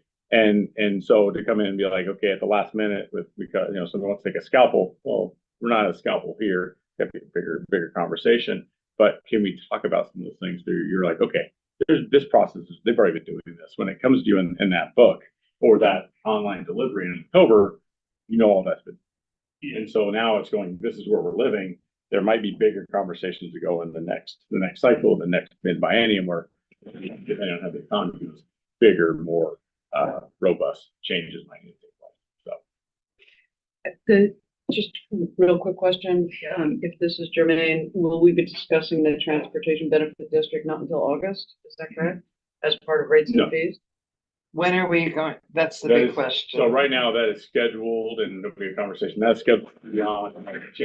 Director Perfume is on vacation. It was scheduled to be on was it tonight? I think it was tonight. Yeah, so now it's moved to the 8th when he's back. He wants to be here. So you'll have it July 8th.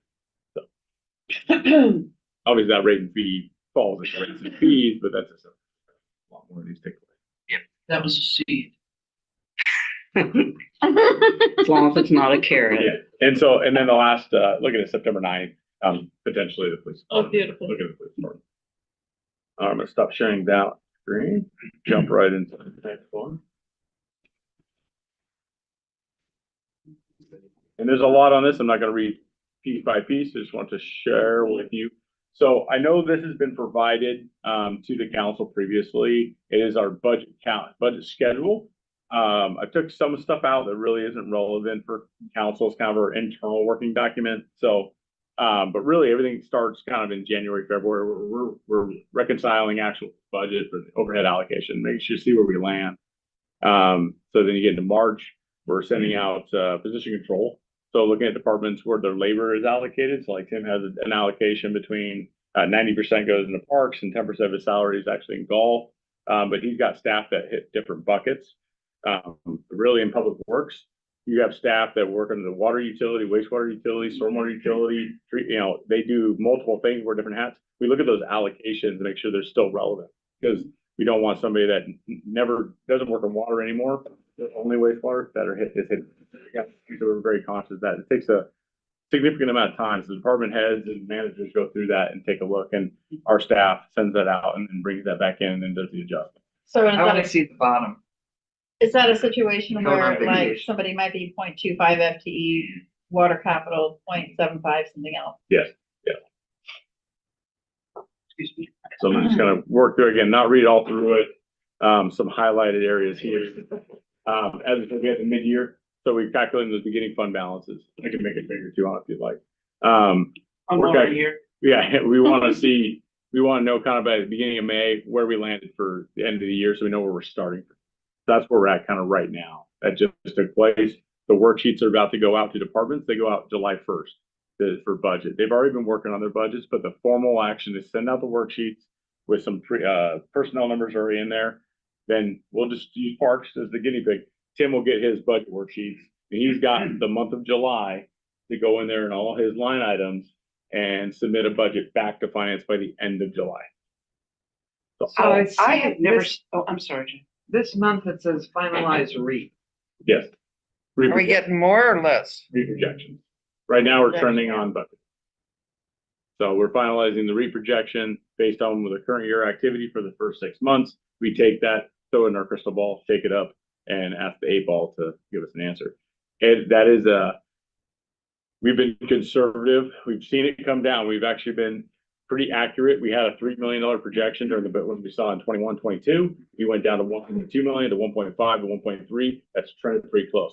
We ended last year slightly above budget, which is good. We're trending right now. Because I sold a house for you. There we go. I have never seen this before. Has anybody else on council ever seen this level of detail on the budget? Yeah. Yeah. Where? Yep. It's been presented to us before. At this level? Yes. Yeah. Okay. So I'll just kick And in. you're saying we received this in an email? Yes. Yes. Most And then recently? this is the same form that we were talking about before when I sent out the Rick and I can't be the only ones to weigh in on this. Please weigh in on this because we don't. When have to did live you the send same. that? We That sent a was while when back. March.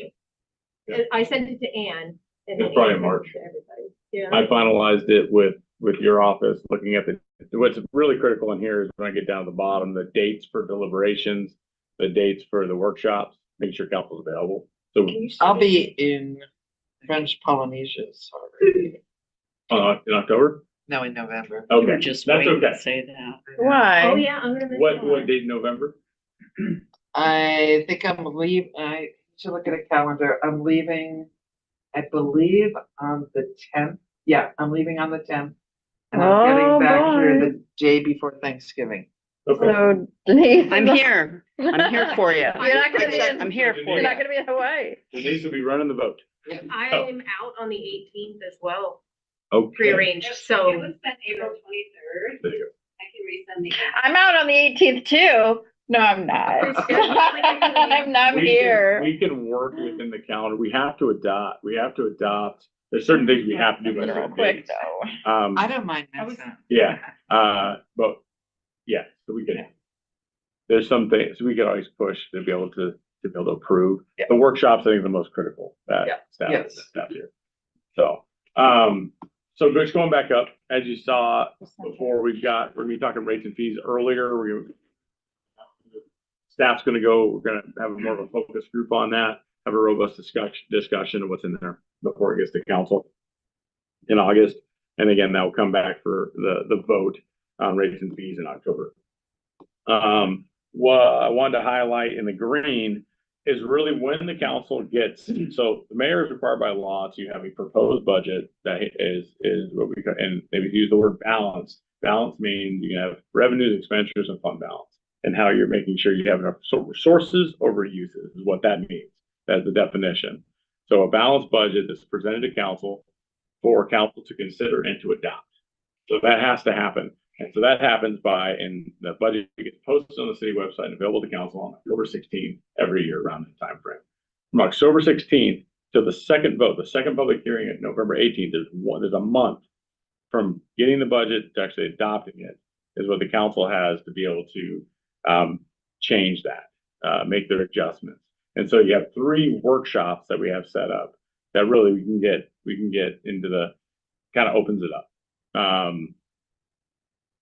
Just wanted to highlight that is really the normal time frame that the council receives the budget and kind of that becomes yours. It becomes the council's budget to consider and adopt. And then the rest of the year after the green is we have year-end amendments. All those things have to take place to be able to close the year for the current year. So we are planning at the December 16th is the last council meeting of the year for a year-end budget. This is going to be anything that again. And you have previously have seen, that can the council. Thank you, Ann. Were you recording now? Yeah. Yeah. No, it was No, that she we all sent got us a an email. we got a notification all at once. Perfect. So again, Budget you want to calendar. work through that timeline, show you kind of, there's a lot going on with the city staff, all the departments, all the directors, they put a ton of time into this. And then we pull it all together, starting in August to see where we land, figure out the gap. I sit down, the mayor in our office meets probably every week and goes, what do we got to trim? What do we got to do? What do we need to massage? Before we do that, I go through and see if there's errors, right? So, you know, somebody doubled up here, they doubled up here. That happened. It's a lot of moving parts. So typically we have a council meeting, then we have a study session, council meetings study. Mm-hmm. You have 2 weeks in a row, council meetings. What's that? I'm not sure. I'll take a look at that. I just pulled this off. What was it? 11th Yeah, it and says the the 18th. 11th and the 18th. Mm-hmm. Yeah, I'll look at the dates. So it will be, because those are back to back. Right. Yeah. So you need to have the following. We don't usually take, it won't come to a study session, but those are back to back, what's called council meetings. Right. So I'll look at it. Okay. So the second public hearing should really be on the 25th. If that's, yeah. No, look at it. we don't meet, that's That's what I'm saying. the Wednesday before Thanksgiving. That's what I'm Look saying. at it. Yeah. They'll look at it. So there might be something we What? communicate with Ann when how the calendar works with those dates that were off. It might be a back to back. I have to. So That's good fine, I'm question. not gonna be here. So, all right. You're not going to change my trip. Alright. Let me share one more slide. We're gonna kind of get into parks a little bit. I'm gonna start with parks. And then Tim will kind of navigate some things in parks and answer maybe just some questions about process. But put together an infographic for parks. Kind of walk through it. I'll read off. Don't try to read the small FTE count. I'll tell you what's in there. What the highlighted the FTE counts over from 2018 to 2026. If we'll just go back to the last few years, there's no staffing changes. There's no increase in FTEs. But from 2018, they were at 24.57. And then in 2023, they went to 25.28. It's remained static since then. So when we look at parks, I look at two different chunks. There's obviously senior center, kind of set aside, but you have parks like maintenance, that side out there with your facilities, what you see in Kitsap Lake, Haddon, those things, and that staff to maintain that. Then you have the recreation side. So what I've highlighted up there, you have 17.26 dedicated staff to the maintenance and operations of parks facilities. They operate off a $3.6 million operational budget. Over $2 million $2 million of that is personnel. They have budgeted $825,000 in parks capital for 2026. These are 26 numbers as adopted at the mid-year that we just passed. The revenue side of parks, parks generates outside of grants. We're not talking grants; they bring in grant dollars. These are your charges for services, your fees. $220,000 a year is what their fees generate. These are softball fees, park rec fees, shelter fees, and then they have budgeted about $72,000 in other, and a lot of that's donations. So it's called that. Quick question, Mike. Yes. So we're looking at maintenance and operations, no rec. The rec is in here. In the Sorry, the overall operations budget overall, that's everything. 3.6 Okay. million is everything. That's a total budget that Tim has to work with. Okay, Within operations. That's senior center, recreation, and maintenance. The 17 staff I was tied to is the operations of those maintenance staff. So I have a question. If we implemented development fees for parks, can that only go to new parks, or can it go to maintenance of existing parks that new residents would use? I need to research impact fees on parks. Impact fees are really for development impacts and where those can be used. I've spent a lot more time in the transportation impact arena, learning about how those dollars need to be used there, because there's a lot of focus and studies that can be done to be able to use those dollars.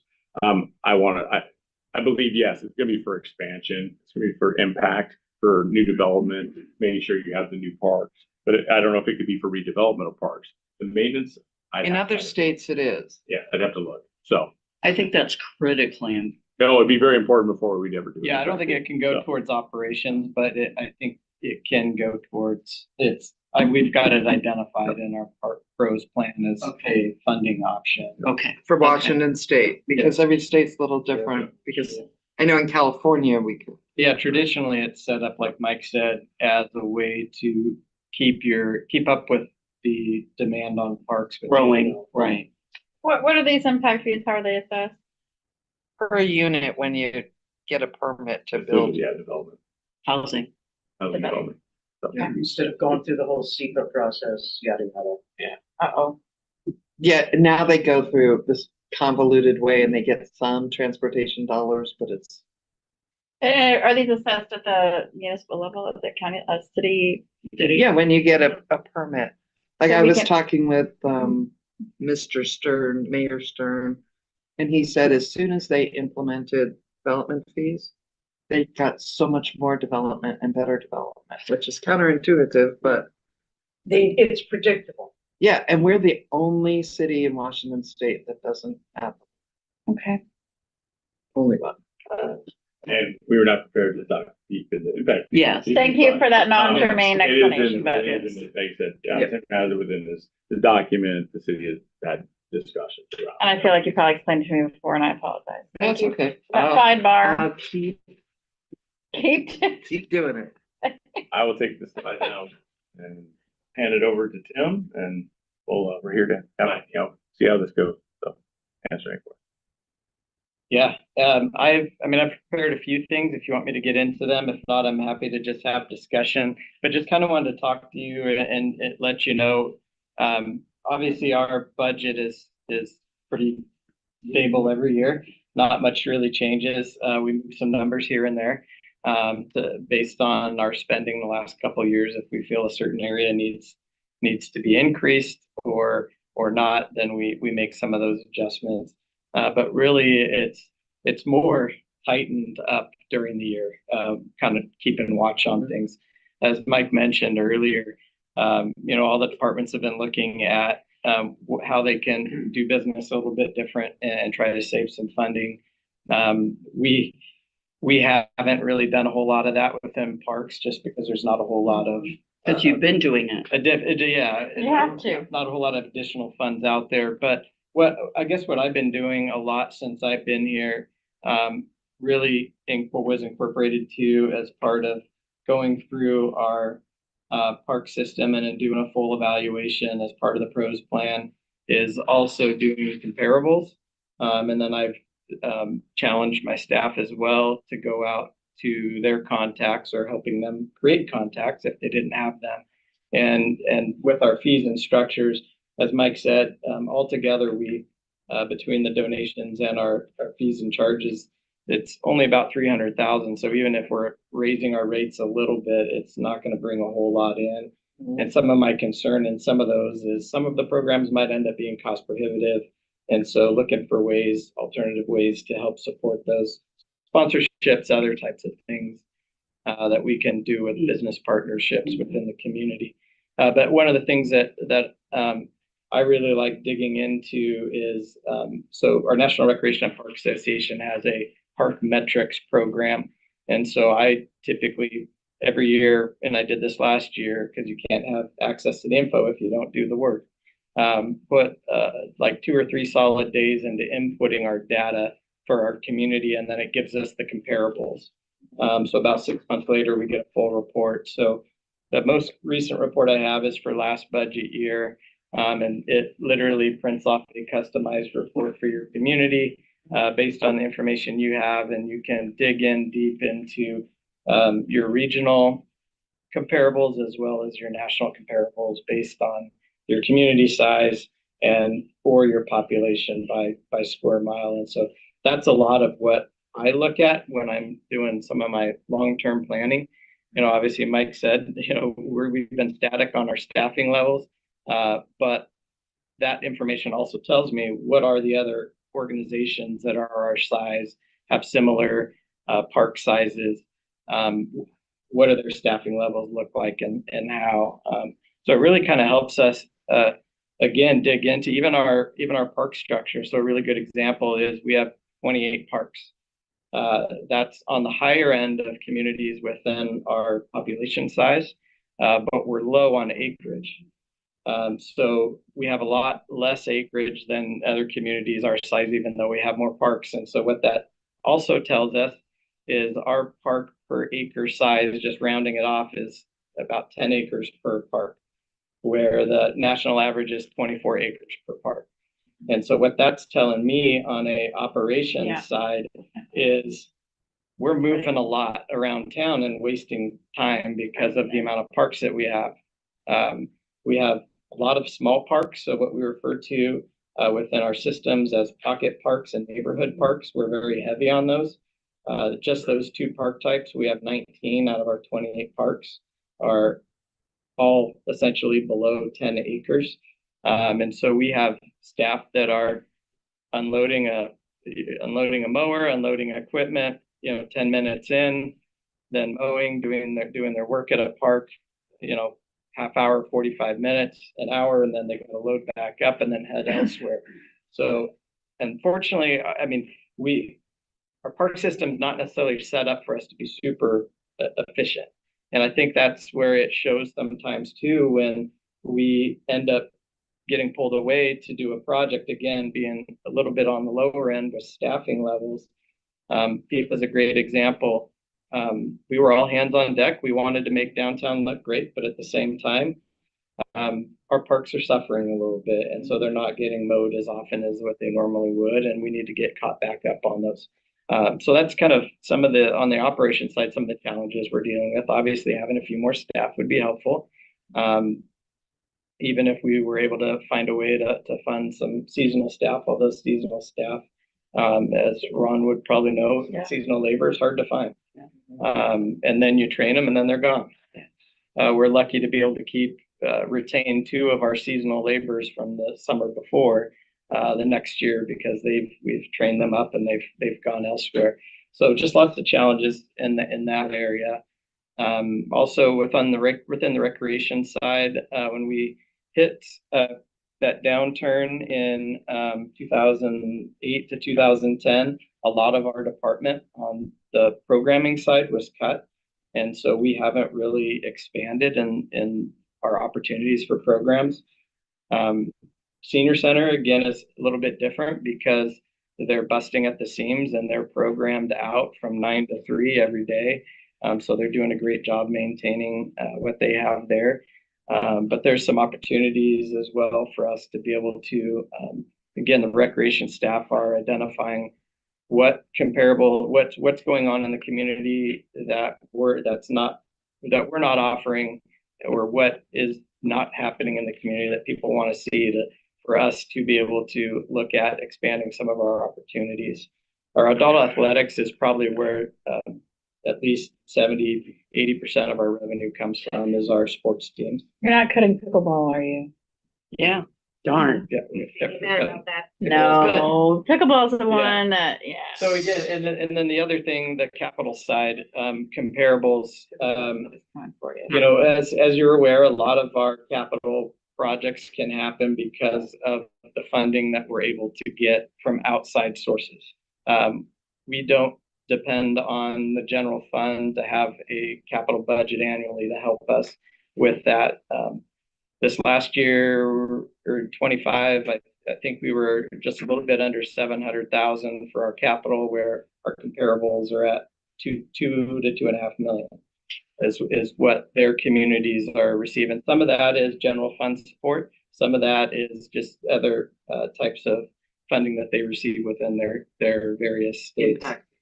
Yeah, so impact fees is a big part of that. I mean, when I was in Idaho, a community like Meridian, for example, that is just growing bonkers. They had impact fees, but they were growing so much they actually couldn't keep up. They couldn't contract enough projects to keep up with the funds that they were getting in. But that's a good problem to have. Yeah. Impact fees is a huge is definitely something I think that we should explore as a potential. And it's not a source of general fund revenue that you're looking at from property taxes that you're looking to utilize. But anytime, if anybody wants to see the full report, I would. I think that should be distributed. Yeah, a ton of information. If you can email that to us, that'd be great. Just a ton of information. Some of it's a little bit confusing, so if there's questions that you have, I'd be happy to share that. or try to explain it to you a little bit better. But it's just really good information for us to be able to utilize to figure out where do we want to be in 5 to 10 years and how we're going to get there. So creating that roadmap moving forward, and obviously looking at alternative funding opportunities as that first route, as opposed to. Is there a way to monetize our regional parks? Because Evergreen Park, Lions Park, Pendergast are used by a lot of people who don't live in Bremerton, but yet we pay for it. Parking fees. Yeah, Yep. there's Parking various, fees, yeah, there's various pickleball fees. parking, something that's addressed in here.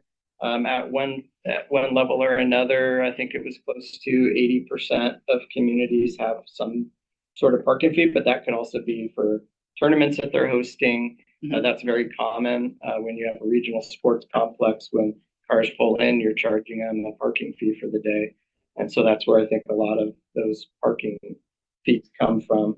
The Navy today asked us about the possibility of using Pendergast Park for commuter parking, and then they would have shuttles. But of course, it's confusing to me because we have a lot of empty park and rides.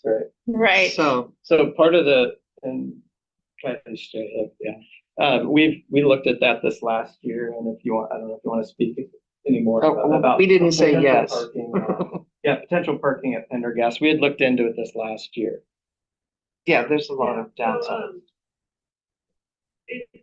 Our parks are protected and it is a citizen's initiative. So Perfect. using Yep. them for purposes other than park Right. recreation isn't allowed. And so when we try to do other things, or people have ideas of doing other things with them, we're not able to do that. But there is a process to change it, but it is by design very cumbersome and time consuming. And so it usually isn't something that people want to pursue. Yeah, we weren't suggesting that it would be anything we would look at. It was just they asked.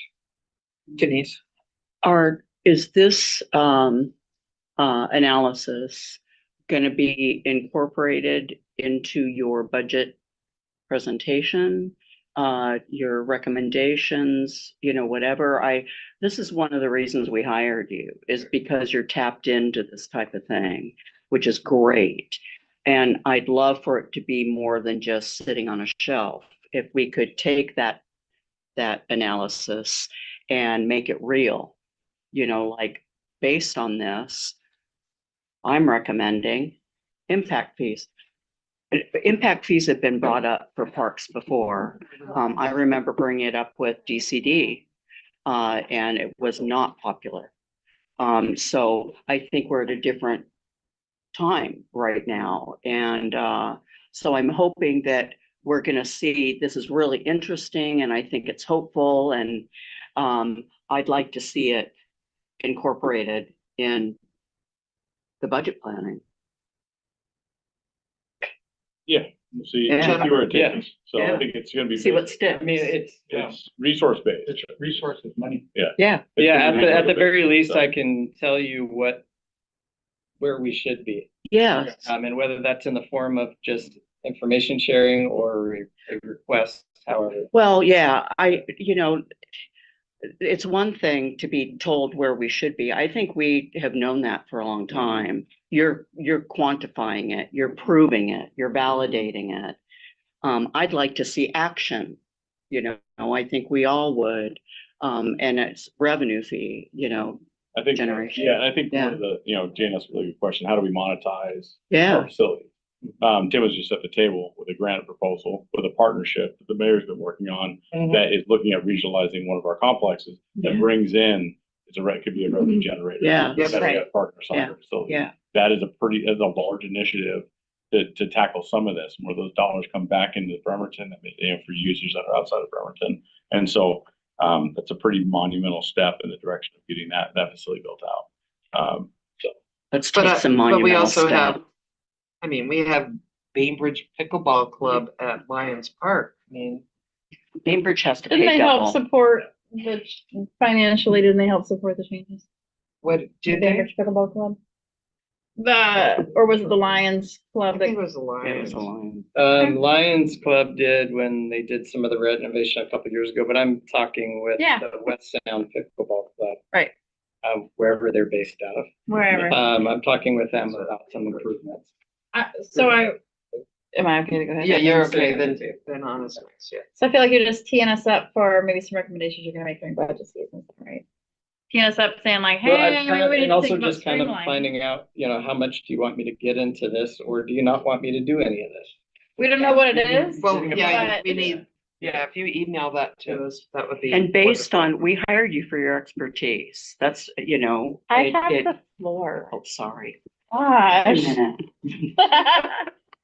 No, yeah, so getting that will be great. And then I think that what I'm hearing is that we need some streamlining to make the dollar stretch more effectively with the program. And besides Programming. providing stats, I can work with Mike and put some estimated numbers together of what that would look like. And I I don't think, know how much more they can streamline. can I finish? Go ahead. No, you can't. There's streamlining that can happen on a shoestring budget, and it's like there's not. But what I also hear you saying is like, like we may have to face some tough decisions or not. I mean that's up to you. There's going to be some programs that the community might love, but they're not utilizing, or like you're talking about cost prohibitiveness. So maybe there is a program that's financially draining and maybe not serving the community as much as it used to. Is that kind of what maybe you're kind of teeing up for us to look at? Not really. I mean, we do evaluations after every program ending and look at the financials, and if we're not at least breaking even on a program, then we consider eliminating it. Right, and I think that's hard, just like with school So we don't district, subsidize any of the programs. Okay. We try to at least cover the direct costs. That was kind of a question I was going towards also, is do you ever subsidize things because there is a value to the public? No, we don't. No, we don't. No, and even I would love for us to I get know. more into some community events internally, and even though they're free to the public, we have there would be sponsors for those that would pay for that. I just A great example is our concert series on Tuesdays starting to July 7th. Quick plug. quick plug. Whitey Dumpster. We have two Yeah. separate sponsors that have come to the table that are paying for it. Yeah, this is it. Yeah, it's Yeah. evergreen. And then Two, right. I just, there's events that like we just had Ways Goose, and that was really a very successful event in a lot of ways, even on a rainy day. And I don't know if financially that was, if those kinds of things are something that are financially viable, but attracting more like that. So and Waste Goose is a great example of why they're staying at Sheridan Park, is because of a partnership that we've created. In the winter, they're going to run some programs out of our building. It brings a lot of people through the building, and so that's an opportunity for them to be able to see a facility they don't normally get to see. So hopefully that turns around and we receive some additional rentals and facility use kind of. Thank you. That's it. Anna? Yeah, thanks. So, I'm huge on maintenance and oversight and monitoring. I'm really big on all those things. What happens, and here I'm talking about operations staff, of whom I used to be one, and with whom I still maintain a lot of, hey, how you doing, how's it going? And they are, each one of these capital sponsorships, the pickleball at Lions, all of the various things where there's like a huge check, there's a photo op, things get given to parks without a relationship that I at least can clearly see to the pros plan, which emphasized the maintenance of small neighborhood parks. That was what respondents wanted. So these things are happening, and what it means to staff is more and more and more maintenance, or else they have to walk around saying, wow, I'm not really doing a good job, which you have great employees. They're not interested in that. They're not interested in just doing enough. They want to do it right. So in these sponsorships from businesses or corporations, I used to pick up at Evergreen after one of these, and that wasn't something that the corporate sponsors were covering in any way. It was just, I had to come in early and, work harder. So are you thinking about this when you're talking about like the events and the monetization? How are we going to make things right for the people that are mowing and picking up the trash and like trying to avoid needles inside the toilet paper rolls? Sure. All of that stuff. That seems to me, we talked to Jeff Elevato 3 years ago, and he was talking like 100,000 for 3 more people in ops. Is my right? 100,000 for 3 people? No way. It's about full time. Yeah. Anyway, Anyhow, yeah. Might have been 100,000 per person. Yeah. For 3 people. And I can tell you right With now, without benefits, a revenue source, there's no upkeep. Right. The city is not in a position without revenue sources to be right. So I guess growing I'm just staff. saying that like So. doing and So- I'm just gonna go off topic for 15 seconds. Down at Pendergast, where there's that huge Kitsap leadership installation, there's no maintenance on that. Those trees are dying. You go to the park, you look at this wonderful thing. There's no way for water to get to these trees unless it rains. Yeah, so Pendergast is a good example for if we can further develop opportunities there for people to utilize the space, rent it out, then we could potentially see that value coming back and having additional staff there. Pendergast is a regional sports complex over 50 acres, and we don't have a full-time staff person there. Yeah, I know. Even though you yank Mike Kelly out there every Yeah, couple they're of days. part-time. Yeah. Yeah, I mean, that's a great example of a way that we could, as we develop, if we were able to put in, these soccer facilities, that could be a game changer, no pun intended, for our staffing level there to be able to help offset a request for a new staff person to be on site there. Okay, that sounds great. My final question is, wouldn't it be possible when you're getting corporate sponsorship, like when you do a contract, right? You typically add 20%. You bump it up by 20% to allow for things, accidents, right? Prices go up, etc. Isn't there some way that you could add 20% to cover paying people to do the maintenance?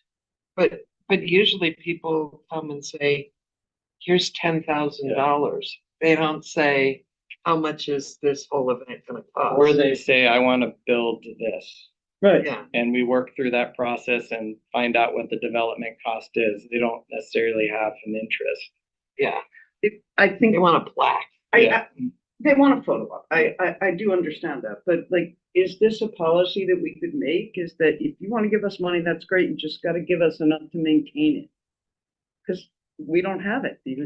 I don't know if I haven't really seen. And in perpetuity, that would be difficult. Yeah, and that's a hard We thing. did it in California. So, We did. We had landscape Yeah. maintenance yeah, agreements. to me, that's We have almost that like for all our a, facilities. We have maintenance. Yeah. Agreements. Sorry, what were we saying, Tim? like to me, a great example of a place that something like that happens is a cemetery with perpetual care fund. So essentially, you're wanting to create a perpetual care fund to be able to help with operations. I mean, there's different things that we can probably look at to try to find some funds, but it's really hard from donations to get anybody that wants to put towards long-term maintenance on a facility. But I'll also tell you, I mean, my mindset walking into projects isn't to overdevelop or design something to the fact that our current structure of staffing is going to be overtaxed because of it.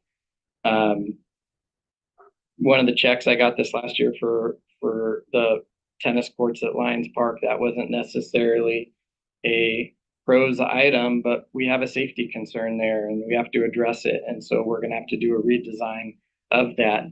It's not going to increase or shouldn't increase any maintenance at that site. It's making the site more safe. Liability, yeah. Well, I think if it can be done in California, if we do it here. If it can be done in Idaho. If it was done in California, we probably should not consider It was and I'm Prop saying that as a 13. native. It was a big deal. It was Prop 13 on it. It's totally different than how Washington. Yeah. Yeah, but we've been talking internally about some other, it's a lot of time needed to research and see what other options are out there for funding, but that's something definitely that we're starting to look at. Great. But you don't have I'm so sorry. You don't have a volunteer coordinator yet. I know that's something that Jeff Coughlin kept bringing up. I have a staff person that's taken some of those roles on just to kind of see. Can you forward Where that it can come. person's information to us so that we can, like, lots of people come up and they go, I'd like to do something for Haddon, but they don't know how. Well, more like something like that, we would do it as we'd partner, like the Girl Scouts were just at Haddon yesterday, walking around and looking. So we have groups like that. So that's more of what she does is she works with like youth type groups or churches or the types of groups as opposed as individuals are really hard. It's a lot of time spent when you have individuals and you don't have a volunteer coordinator, and this is a person that does other things. Okay, thank you. Yes. So does anybody else have any budget questions for Tim? Well, thank you for the overview, and we'll all keep thinking of ways to make you money. Well, and you'll send that The document, right? that document. Yep. Is there a I PDF? think you're on it. It's a I think- PDF. Yeah. Yep, we'd love to see that. Yeah, it's called the NRPA Agency Performance Review. And it's not a picture of us, but it's got our title. So now you just update your information every year and every year. Yeah, so they just sent out a request to update for the 2026. So they basically send it mid-year for us. Yeah. That's And great. So we're giving current numbers, and then I'll be able to go in and I'll be able to pull our personalized report next fall sometime. Next Okay. fall or winter. But it's nice too, because you can go in and there's certain areas you can do separate comparables for, and that's part of our membership with the National Recreation. Yeah, it must help a lot with your Parks Commission Mhm. too to have that. Yep, for sure. Okay. Yep. I appreciate that. Thank you. Thanks.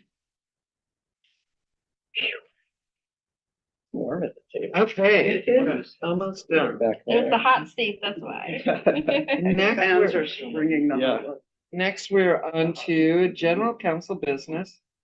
Can we get a report from the Public Works Committee? I think you heard it tonight. With all the presentations, this is what always Good. happens. Yeah, okay, so this. You know, we've really pretty much just run through the agenda items and, Anna and Jennifer, you want to add anything? Got dropped midway through. Really quick question. Did it look like I was still in attendance? No. My Zoom was, okay, good. Thank you, that's it. That's my report. That's a good report. Okay, other, Always at the sub-regional library. other people go to regional, other I'm committee and excited. board meetings. No. I went to KCR board meeting and I tried really hard to take notes. When you are on Zoom, there, like, you see what was in our packet for budget, and I totally understand that. That's kind of the agendas that I get at KCR. Then Tony comes on Zoom and starts talking in complete rapid toniness. And I try to follow along as best I can, and I have to say I failed doing it on Zoom. I need to go in person and like be able to say, stop, wait, what? Yeah. Who's that? I am looking forward to getting the minutes, and I promise at our next study session, I will. Are they meeting monthly? They're not meeting in July. They typically meet sort of kind of monthly. So the next meeting will be the retreat on 20th August. Yeah. So sorry about that. I So- really did try to take notes. So, I just want to say something, and maybe this makes no sense to anybody else. But I think in the future, if we have our name tag on when we're walking around a special event, we should give a special, a 1 minute report or something. I'm off the hook all the time then. Ah. They know who you are. I never wear it. I'm so bad. So, I did go to a couple meetings that you might be interested in. I went to the KETA I meeting. do appreciate that rule. Sorry. Went to the KETA meeting and it was down at Char, the new beautiful restaurant. I don't know if everybody's had a chance to go there. Yep. And it was very nice, but seeing as it's, a lot of it is publicly funded between the cities, the counties, Department of Commerce. I sit there and drink water. Unless we're paying a fee, like when we go to Chamber of Commerce, we pay a fee to go out to lunch, right? So that was a little uncomfortable for me. Plus, they allowed one of the board members who paid to be on the board. If you're an investor, you can pay to be on the board. And they let him give a campaign speech. I found that extremely distasteful, and I immediately sent an email to the director of, oh, no, I didn't send it to PDC, but I did research it, and because of their standing, I can't do a PDC complaint. So, but we had somebody there who was interested in doing exercise with everybody who was there on branding the area, and it was really kind of, I didn't feel that there was a lot of thought into branding. It's kind of like, oh, it's a beautiful place. People are friendly. It's affordable. And I mean, it's attainable for all of us. It's not affordable, I wouldn't say. So that exercise went on. So that those are my highlights of KETA. But then as soon as the meeting was over, I walked over to the bar with my credit card and had a couple of wonderful drinks and really nice appetizers. The food is good, and I paid for everything. Quick question. I had heard that the county had lowered its investment in KETA. Yes, they had. Okay, so but I don't know the exact amount, but I Okay. think we are now, at least currently, paying almost the same amount as the entire county. Okay. So We're giving them that's, 50 grand a year, right? and I think the county's Oh, we could make going use of that. down to 60. So maybe that can come up in our, in the I would budget. be more than happy to. What? Okay, yes, I would love a brief on what we. I did get a new name tag. Okay. those are pricey. Yeah.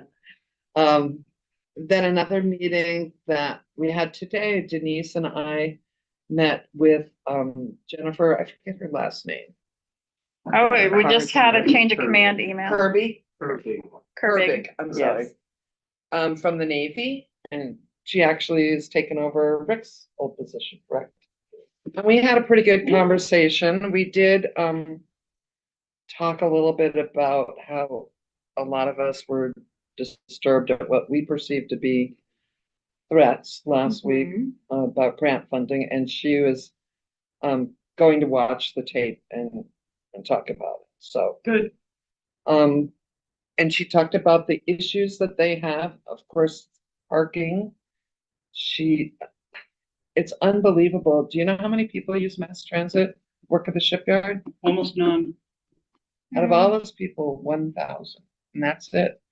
Yeah, and does that Worker include driver? the worker driver vans? Yes. And they can't get enough people to get on it. She said a lot of the problem is the workforce is very young, and so a lot of them are in childbearing age, and there's not Drop off their kids at daycare. Yeah, the whole child care spiel. Yeah, so we got that, but she had a transit fair and had very few people show up, to the point where she had to throw away free food that they had bought for it. So it's a real struggle for her. Food. And but it was a really good conversation. I would say those were the highlights. You know, It was positive. I think we all agreed. We want a really good, healthy working relationship. I mean, we talked about how we were born at the same time, you know, and have fraternal twins. some of the conflicts that siblings sometimes have, but to keep that communication open. Parking, is not something obviously that city council through budget is going to support. However, childcare and policy around permitting for childcare and, all of that, there's a lot of ways probably that council can help. So, They did get some tried to keep federal it. grants, so they're gonna be in partnership down off of Quincy Square, one of the Bremer Trust buildings, putting in childcare there. There also have been granted money to put in childcare at the Evergreen Point property. So That's in the future. well, she said, we got the money, they gotta spend it. Gonna come by the end of the year. Yeah. And just to be really clear, I think childcare is huge, and that's why I keep. And we Yeah. brought up the new childcare in your district. Yeah. Right. Yeah. I just Yeah. think that it's the main reason, the majority of the causes of too much parking is that people don't want to miss overtime. Yes. And she did say that was one thing that they were working on, because if they're on a worker driver bus, they can't accept overtime. So, Yeah. but I mean, it was a real, Right. it was a I never knew that. good nuance conversation. thing. Well, how would they Okay. get, I mean, they have a guaranteed ride home, but she said that it's not a guaranteed ride home every single day. Mm. So part of that was her working on trying to figure out how to make overtime more predictable. Got it. So, but it was a good conversation. And then, Make war a calmer kind of thing. yeah, We were singing Kumbaya by the end. yeah. Anyway, I'd say those are the major meetings. Anybody else? You're imagining. I that. turned my Please charm try. on. Living in Quincy Square, it feels like. I ate dinner at Albacone 3 times this week. Like that is, so all the fan zones. Somebody from our household has been represented. Today I worked, so Benny took the boys down for the kids' day one, but they've been down to every event at the fan zone. And so it's been really, really successful down there. I'm first I got to anything, but it's been a good showing, and yeah, it's been a lot of Quincy Square. Couple weeks. Yeah, I missed the one today. All the previous ones. In fact, I have a fan zone T-shirt that we get, they're out of them. Yeah, you do. And a pin. And a pin. I got it. Yeah. And you got a scarf too, man. You are. And a pin. No, you've got a lapel pin on Yeah. that. Oh, yeah. Yeah. What's that from? It's the whale tail. No, I know, but where'd you get it from? Okay, okay. Quincy Square? Let's keep rolling here. Yeah. Okay, is there anything else? One Yes. for good of the order. Oh, I'm really glad that you guys met with the Navy, and I'm really glad that you It's guys. actually shipyard. We met. Yeah, the with shipyard. Yeah, PSNS. Shipyard. Okay. different. I'm really glad that you've been meeting regularly with Mike about the budget. I would really like to know when you're planning to do that. I think that council leadership, council president, council vice president need to talk to council before they speak for council. And here, as all of you know, especially, let's see, Jennifer and Denise, I have been boring on and on about this for years. So I'm briefly boring on and on about it now, which is, I don't want my position on this council to be, I got elected so I can vote for president, and then I can just sit back, fold my arms, and I have nothing to contribute. So that's all I'm saying. All done. I think the role of president is to do those extra meetings. That's why you get all the extra big bucks. Yeah. I'm Um, saying nothing about the extra meetings. I'm just saying, I'm so sorry, Jennifer, I'm interrupting. No, I think what I hear, I think I can definitely understand and relate to what you're saying, that I don't want there to be, I don't want to be spoken for. There's a lot of things that maybe we disagree on fundamentally. But but these kinds of meetings, meeting with the public as requested regarding the street naming, meeting with the Navy, shipyard representative, post, I mean, that's the kind of thing, like that's coalition building. We have our own coalition building that we do boots on the ground level, with our own constituents and bringing issues up. We don't always have time to do, I don't know, I guess I'm curious, and can you give me a for instance that I understand? Like which meeting would you have liked to know about beforehand? The two that I mentioned, I would have liked, for example, to have said, oh, you're meeting about finance. Well, I've had two different town halls on the budget, and here are my findings. Maybe you'd like to look at them. Because these are from a bunch of constituents. I also would have liked to have made sure that there was more opportunity for public input, for the community to start talking about what they want. And since you've also held a budget town hall, you know that the first thing, and you guys pulled this out in your meetings apparently, is that people don't know what we have to do. They don't know what we're required to do. So every budget meeting where you go, where do you want to put your money? It's like, well, we don't have that much disposable money. And that's why we put out a budget survey Right. from the council. Right. I guess I already knew that you were meeting with Mike regularly. It was announced, and then when it was announced, what, a month ago that you were going to start the monthly meetings, I sent you questions. Yeah. That was the next meeting you have, can you ask this? It's like, And- I do it typically right the day after a council meeting is when. Okay. I mean, I didn't last week because. I guess I kind of felt like we already have our thumb on the pulse of what y'all, I mean, I've heard a lot about the Navy on my time on council. And the shipyard. And the shipyard. And commuters versus residents and all of that. This wasn't a situation, we were building a relationship, and it coincidentally happened right after we were threatened by a Navy spokesperson. And so that was difficult. That was difficult to manage. But I think we did it. It wasn't specific. It wasn't like we went in with a set of initiatives. This is what's important to council. It was, she brought things to the table. We felt pretty sure that y'all didn't want to spend millions of dollars on a new parking garage for the city of Bremerton. You know, You went out on a limb on that one. Yeah. But I do understand and respect that sense. But if we had to go through the whole council before every meeting, it'd be like having that person sit with the whole council. And I think that's why you elect leadership, to represent you, to represent the spirit of this. And as Christy said, I mean, Christy does, I know, send questions in. Please, you know, if you don't think your concerns are being heard or represented, write an email, you know. But just because you weren't there doesn't mean that your voice wasn't there. You know, I also had like 5 other meetings in the past week, mostly with just individual people. I mean, me too.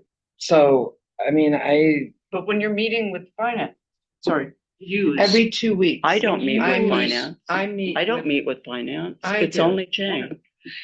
When you meet with finance, then that's us. Like, it's like, what are our? No, concerns? it's the council president Right. meeting with the director of finance. I understand that. But what I'm doing is I can show you our agendas. I'm asking questions that council has asked or staff is asking us to figure out. I mean, it's nothing secret. What I recognize and what you're saying, Anna, is that Jane has a political bias that may sometimes comes out. We should just like not use the word bias at this council for a couple more months. Okay. Why not? Because. That's what I'm saying is sometimes, you know, like your spin on Keita is going to be a little different than somebody else. Yes. Right. And so in that same vein, I think I understand where Anna is coming from in that we want to make sure that it's not your agenda and not council's agenda that's being. It's always more efficient to have one strong leader. And that's why the majority of this council does seem to keep preferring year after year after year, one strong leader. I get that. But it's like, if it's a hurry go up meeting, like, with the shipyard, so be it. But if you're having a series of meetings to say, hey, you guys got any questions? I will say, Christy and Jane, I've been in so much pain for like the past month or so that if announcements came by, if they didn't go on for more than 5 minutes, I could well have missed them. So that's on me. Yeah, it's the day after council meeting. So twice a month I meet with my. Okay. All right, does anybody have anything else? All right, meeting is adjourned.